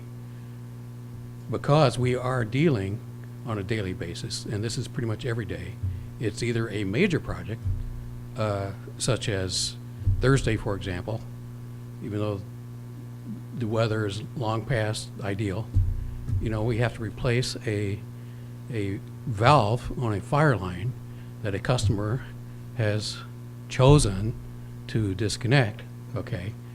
And our old existing valve for that fire line leaks. So therefore, we cannot shut off the water. So we have to basically, we're not going to replace the valve because that would entail a large shutdown, an even bigger project. We're going to add a valve, a new valve, to that fire line. And all that's doing is, something has to be done, It's a system component that needs to be replaced, but it's being replaced under more of an emergency type basis. Okay, so that's just one example, and that happens every day. The work orders that we get are basically service calls. Everybody has a problem, and many of the problems we actually can't address because they're related to, the water or sewer systems. So that's, what's not getting done. I'll give you an example. Lenny's letter, which was a good letter. He's giving you, a service worker's perspective on what's happening. The list of system components that he gave you was not complete, okay? Because we have instituted an asset management system which entails identifying every asset in both systems. And we're actually getting a grant, probably not in 15, but in 2016, of approximately $200,000 to assist in the wastewater component. But we have gone ahead and started both, okay? But we don't even have the systems mapped, at least digitally, okay? So that's what he's been doing. But obviously, he's not done yet. So some of the things that I'm concerned about weren't even identified on an asset list. So we're getting there. And that's the stuff, for example, one of the things that I've mentioned, one of the things that's not being done is these pressure mains that we're installing now that we already have several miles of in existence. A key component of that is they've got valves like every other pipeline, but they also have air and vacuum relief valves installed at high points and intervals along the pipeline. Those need to be maintained. You know, they need to be at a minimum flushed, okay? And occasionally they have to be rebuilt. They have never been touched. That's one example. And it takes time to do that. So, I mean, the point is, there's just not I don't have enough manpower, you know. And you ask, could we change the management? We could absolutely change the management. We could say, we are going to address all the maintenance, but we're not going to address any service to the customer. And I don't think that's acceptable. And it's not like, you know, we have sewage flowing down the street, although we do occasionally. That happens as well. And the world's not going to fall apart, you know, if we don't do this. But at some point, it is going to fall apart. You have 2 water, 2 wastewater, a well person, and a leader. Do they all do the same job? I mean, in other words, can the wastewater guy work the water side, and can the water side work the wastewater guy? They're all certified in water distribution.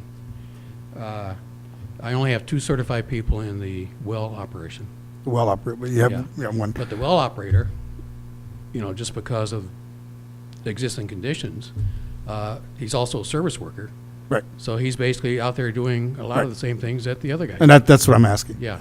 Yeah. So by you getting one more person, is that going to solve the problem? No.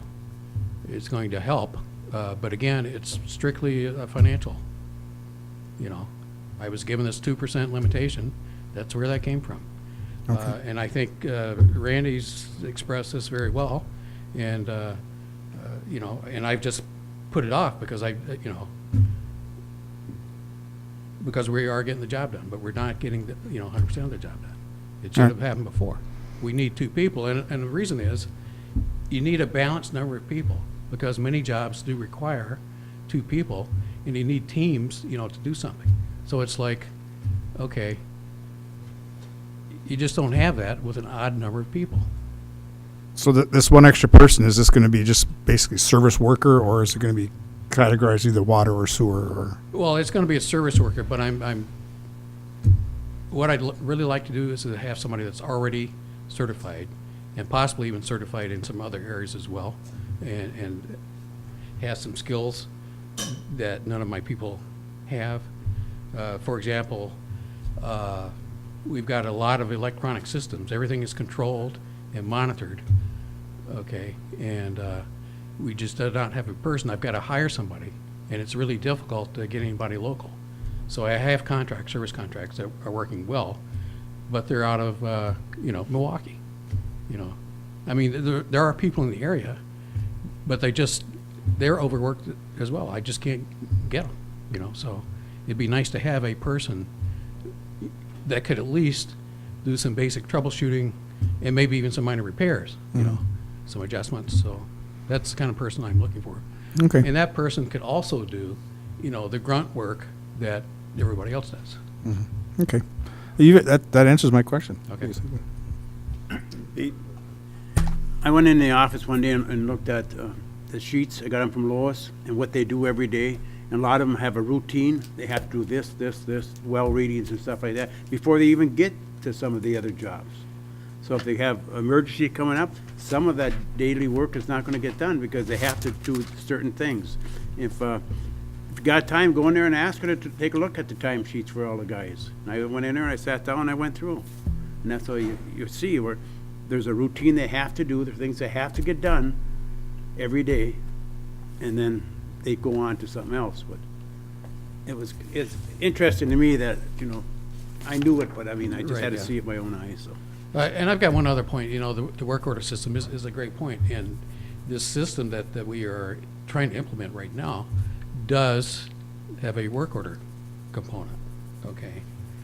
And what I'd like to do, right now, basically, the billing clerk is essentially the dispatcher because the calls come in typically to the office. She's going to take the call. And I've tried to get her, she is actually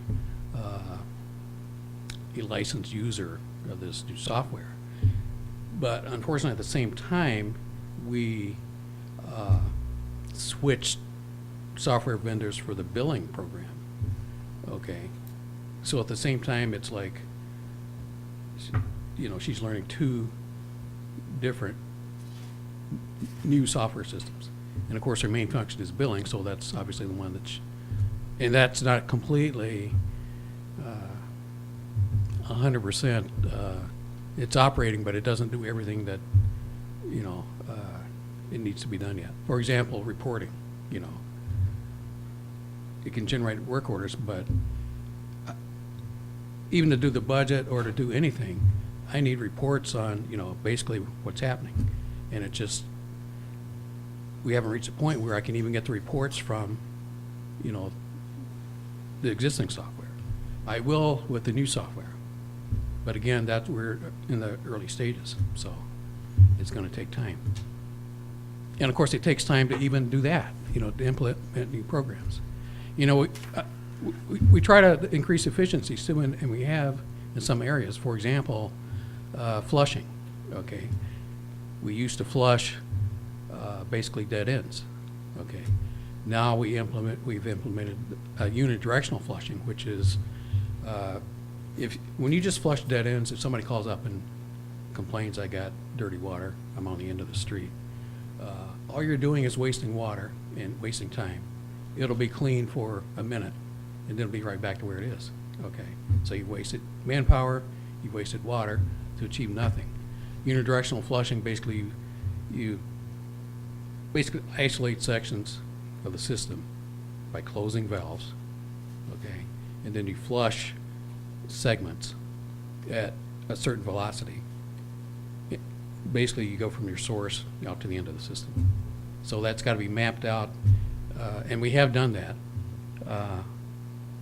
but we've only done that once because that's time consuming. That takes like a week, okay, of 4 people to do that. Well, you take a week of 4 people doing something, what does that leave?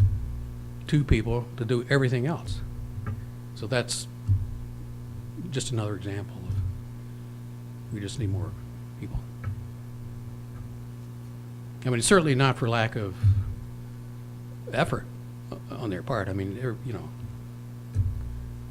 again, the winter was another example. Basically, they didn't get a lot of extra work done, but they spent a lot of time dealing with, you know, the extreme weather. And that was hard work and, you know, and costly. But again, that's detracting from everything else that needs to be done. Questions for Kirk? What else do we need? Or do we need Bob back in here? I think he's still here. Yeah. Anything for the fire department? What else do we need to move forward? Dan? I guess one question I have though is Diane was you're talking about having another board work session for the budget. We wouldn't be able to approve that budget at that work session. Well, a special meeting we can. We'd have to call a special meeting to do that. So, just point to.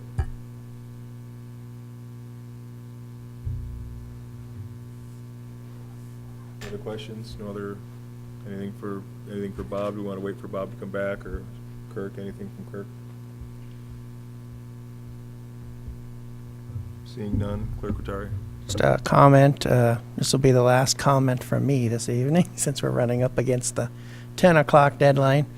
In regards to Lynn, I wasn't trying to circumvent the discussion, I just need some numbers. You know, we're up against a timeline, and if we have to call a special meeting to move forward, we're gonna have to do that, but it just, you know, makes things easier for me than leaving this meeting with nothing approved on a budget. We have a fee schedule. With the fee schedule has a lot to do with the budget. So, and I believe that myself and Trustee LaRue, now that we have motioned and seconded and lost, we cannot make the motion to approve this You cannot. again.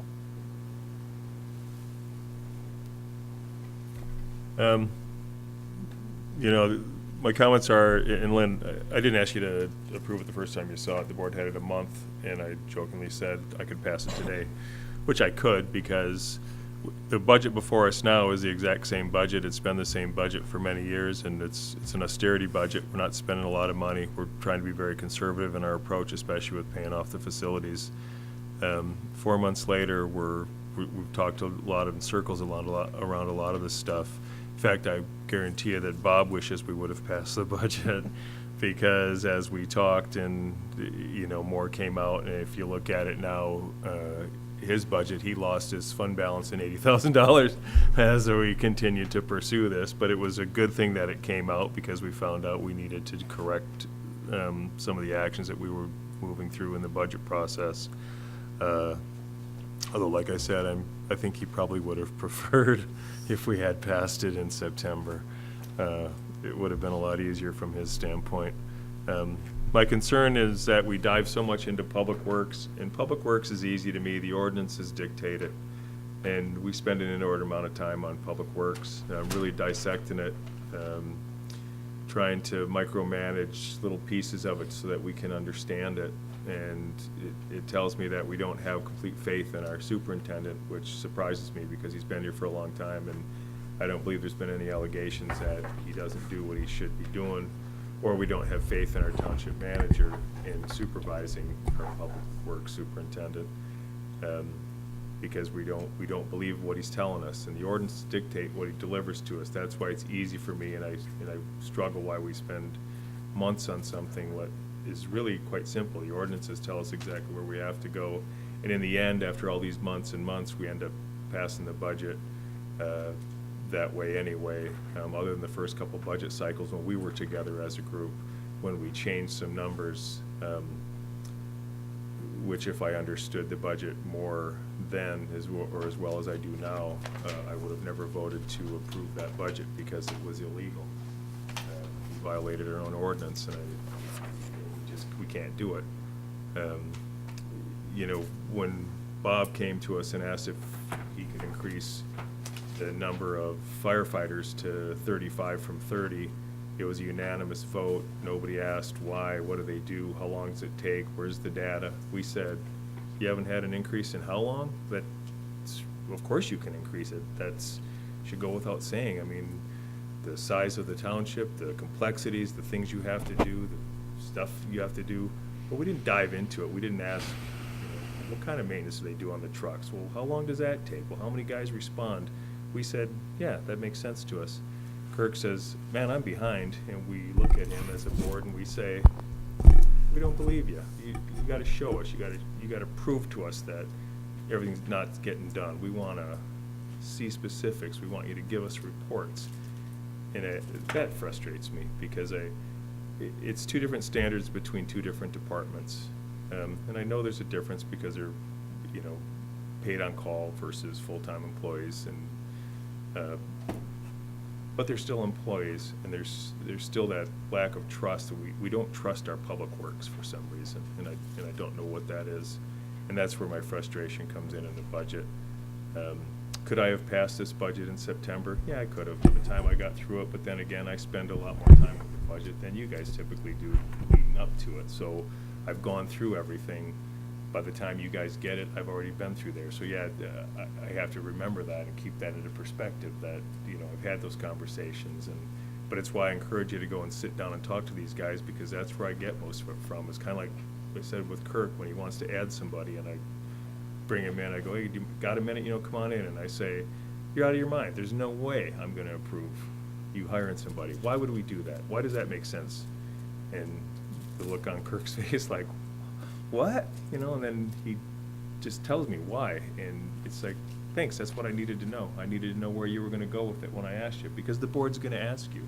And so that's what I do when I go and sit down and talk to these guys is, what are you asking that for? And I try to second guess or anticipate what kind of questions the board might have. And that's why I'm not picking on your earning, and I'm like, well, what can I give you? What can I give you? Because I want you to have it. So I want you to be comfortable making a decision. And if we can get that information, but after this time, it just seems like what you're looking for isn't there.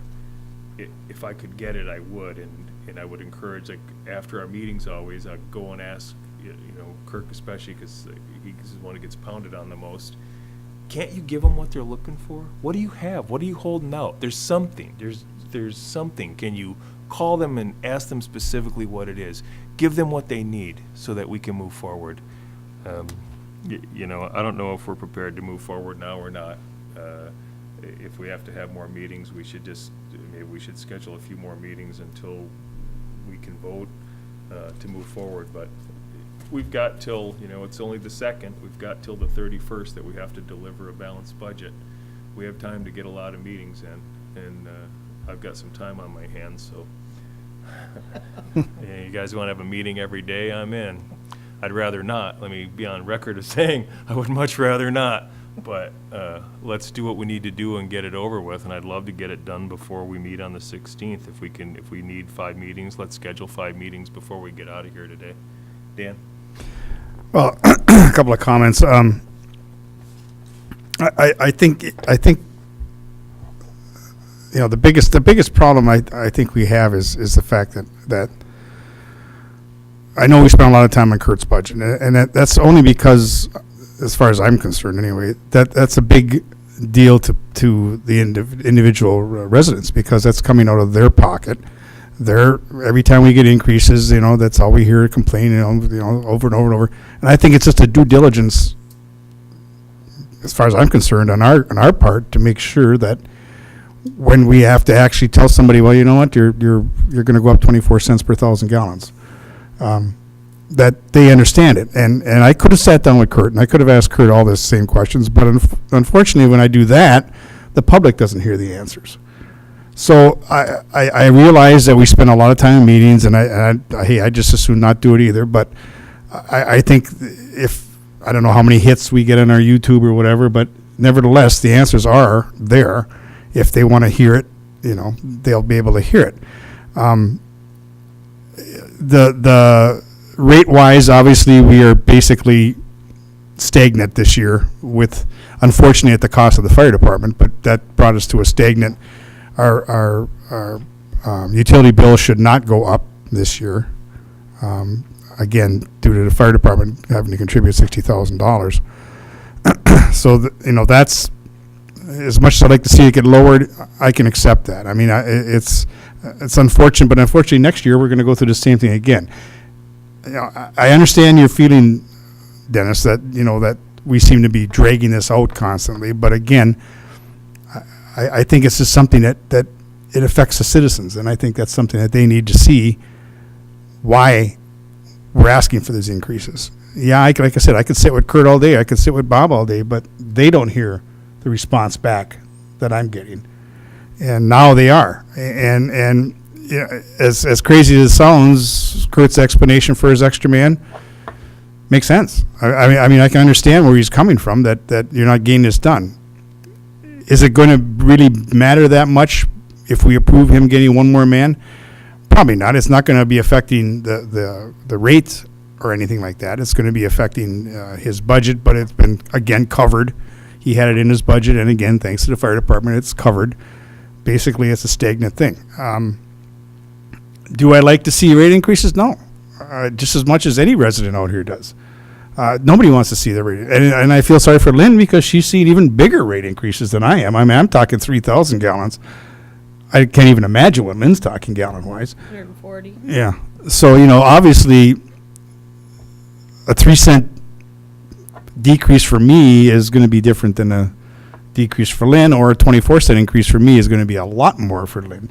So, yes, the businesses pay it. So, and again, I think if we look at the actual description of a trustee, it's a stewardship to make sure that the money is spent where it's supposed to be spent. And I think to just blindly go ahead and accept a budget without questioning things, whether it's right or wrong, and whether we disagree with it or not, I think is wrong. So therefore, yeah, we spend a lot of time in meetings, and yeah, we keep going over the same thing year after year after year. But again, we'd like to. Yeah, Kurt's explanation of how he does it is fine. I have all my bills. Okay, so this is how much money I'm going to have to collect to get it. Well, people in the general public don't look at their budget that way. They look at it the opposite way. Okay, this is how much money I got. Now what can I get? Not, okay, well, this is what I want. How am I going to pay for it? So, people have to understand these things. And us seven sitting up here can do that and say, well, yeah, well, geez, that's the way it works as the water rates work or whatever. Again, I'm just saying, it may frustrate you, Dennis, but I think it's just a matter of the fact that this is the way a board should work. I think if people have questions and can't understand it, then I think it needs to be answered. And I think if we have questions, the public has questions. So I think maybe this meeting, we probably explained a lot of it. And, so that's where I'm coming from. Other comments? Lynn? One more. When we kind of got into the budget and started talking about the extra person, I think I was sitting down there at the time, and I looked at Kirk and I said, if you can justify to me why we need this person, I don't know that I have a problem with it. And it's taken this long, in these many meetings, for him to actually justify it. And I think that's what some of the naysayers were looking for. Totally made sense. Whether he put it in writing or not, it goes back to what Ernie said, and what I would do at a budget level too of my own, is if you want to do this, tell me why. And I think he did a great job tonight of explaining why. Is it about trust? It's about understanding. Trust has nothing to do with it. I had another supervisor ask me one time, don't you trust your township manager?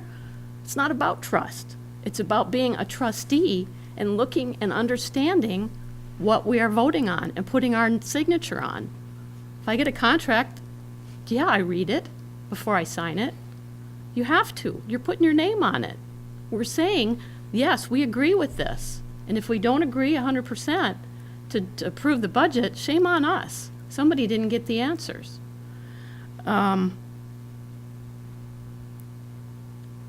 two departments are totally different. They're handled differently, they're managed differently, they're funded differently, they have different expenses. You can't make them the same. You can't make them the same. And when it talks about manpower and stuff, they're totally different. I just don't agree with that. And I think when Kirk's looking at an increase to answer the 24-cent question, he's got to figure out where to come up with that money, whether it's $1 on the line, or if it's 5 cents on the base rate, or $20 on a connection fee, or whatever it is. He's got it spread around. I think the 24 cents is a nebulous number. He could have very easily made that 3 cents and made the rate increase from 54 down to 21, or whatever the numbers are. I don't think it's a thing. And stop me if I'm wrong, but he's got to take that, whatever he starts with, whether it's the meter size, or the connection fee, or the let run fee, or whatever. It doesn't matter what he starts with. He's got to take whatever, in this case, like the $60,000, and figure out where that's going to go. Well, in my mind, I just said, well, he's got 60 extra thousand. No, he didn't. He didn't change the 24 cents, but he did lower the other rate 58 cents or 54 cents. It makes more sense to me now. I'm sorry that it took me 6 years to understand it, but I just didn't get the information, and I think that's, and I thank you, Dennis, for being as patient as you pretend to be, because some of us learn differently. Some of us read differently. We don't get it. And I don't think it's right, and I've said this before, and we've argued, and I don't want to mention it again, that one person should go in and get the answers. Shame on you if you had all those answers and you or Kirk didn't bring it back to us and say, you know what, he needs this person because blah, blah, blah, blah, blah, blah. He needs this rate increase because blah, blah, blah, blah. We never got that. We got a clearer picture tonight of what his budget needs to be, whether you add Roger's letter or the employee's letter.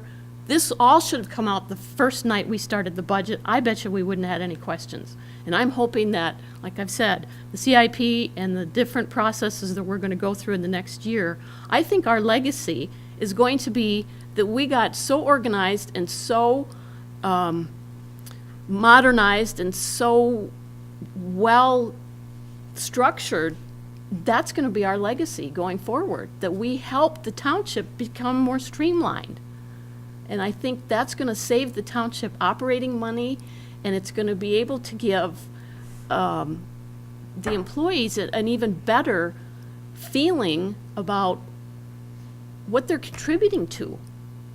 And I think we can say the same thing, that we left knowing we contributed to a bigger picture. And I'm ready to make a motion to pass the budget. I'm totally happy with everything that I heard tonight, and I thank you for it. Couple of things, when I keep talking about this additional person or two persons and trying to get information out. Kurt was up there talking about what he wanted this individual to do, or this position to do. If this had been put in the original request as to what this individual was going to be involved with and why it was necessary to do it, it would be a lot simpler to rather than say, I just need two people or one person, and really with no background. As you come out and listen to the discussion on that, and he did a great job saying, we had to have someone with electronic background because we can't get them here, we have to go out in Milwaukee, and the cost. These are the type of information that you need to be presented to justify a position that, why you want to do it. So that, to me, satisfies me to a great extent. If you're going to go that way, yeah. I think the other side of the coin is that we spend a lot of time on this because every month the residents get this little bill from the township that they're going to pay so much dollars. And that's month in and month out. So they see this every month. So these are the things that they're aware of all the time. So you have to be concerned with that. And it's amazing how many people do watch everything and the comments they make. Dan? If Lynn made the motion, actually made a motion, then I would second the motion to approve the budget. We have to wait till we come out of forum discussion. Oh, I'm sorry, we're still in forum That's what discussion. I That's was right. gonna All right, ask, yeah. I'm sorry. Other comments? I think I could accept it with what I heard now. Anything else? That's going a long ways. Pete, you good I'm good. before we leave? Yeah, I mean, I hope you feel, I hope everyone got their questions answered. I mean, I didn't hear anything new today that I haven't heard for the last 4 months. I didn't hear one new piece of evidence today that swayed me one way or another. I mean, it's what I've known since we started, and I certainly don't withhold anything, and I think it's all been said. It may have been said differently tonight. I'm not sure what the key was. If I knew, trust me. In fact, I'll watch this again because I'll save it for next year. Trust me. But if there's a piece of how he delivered his information was better today than it was at some previous point, and it worked, then hallelujah. I think it's awesome. Like I said, I'll review it carefully and see if there was something in its explanation that may help us moving forward. Then I would certainly provide it in a different format if that worked. If there's no other comments, we'll close the forum discussion and move back into, well, the next item is adjournment unless somebody wants to make a motion. I make a motion that we pass the 2015 Marquette Township Board budget. Support? Motion and support, Ernie. Which budget? Good question. The, Recommend. yes, the manager's recommended. Yes. Ernie. Just one comment.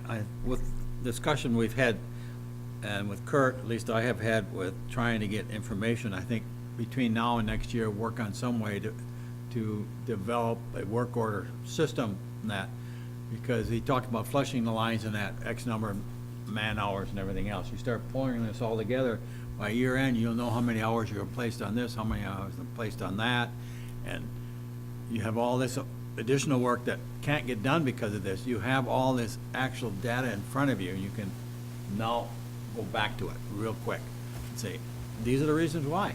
And Other comments? Diana? Lynn? Nope, thank you. Dan? Pete? Nope. Clerk Letari? I've got nothing either. You have a motion before you to approve the manager's recommended 2015 budget as presented in this evening's sheets. All those in favor? Aye. Aye. Those opposed? That motion passes. We have one more. Motion adjourned? Support. All those in favor? Aye. Those opposed? That motion passes. This meeting is adjourned.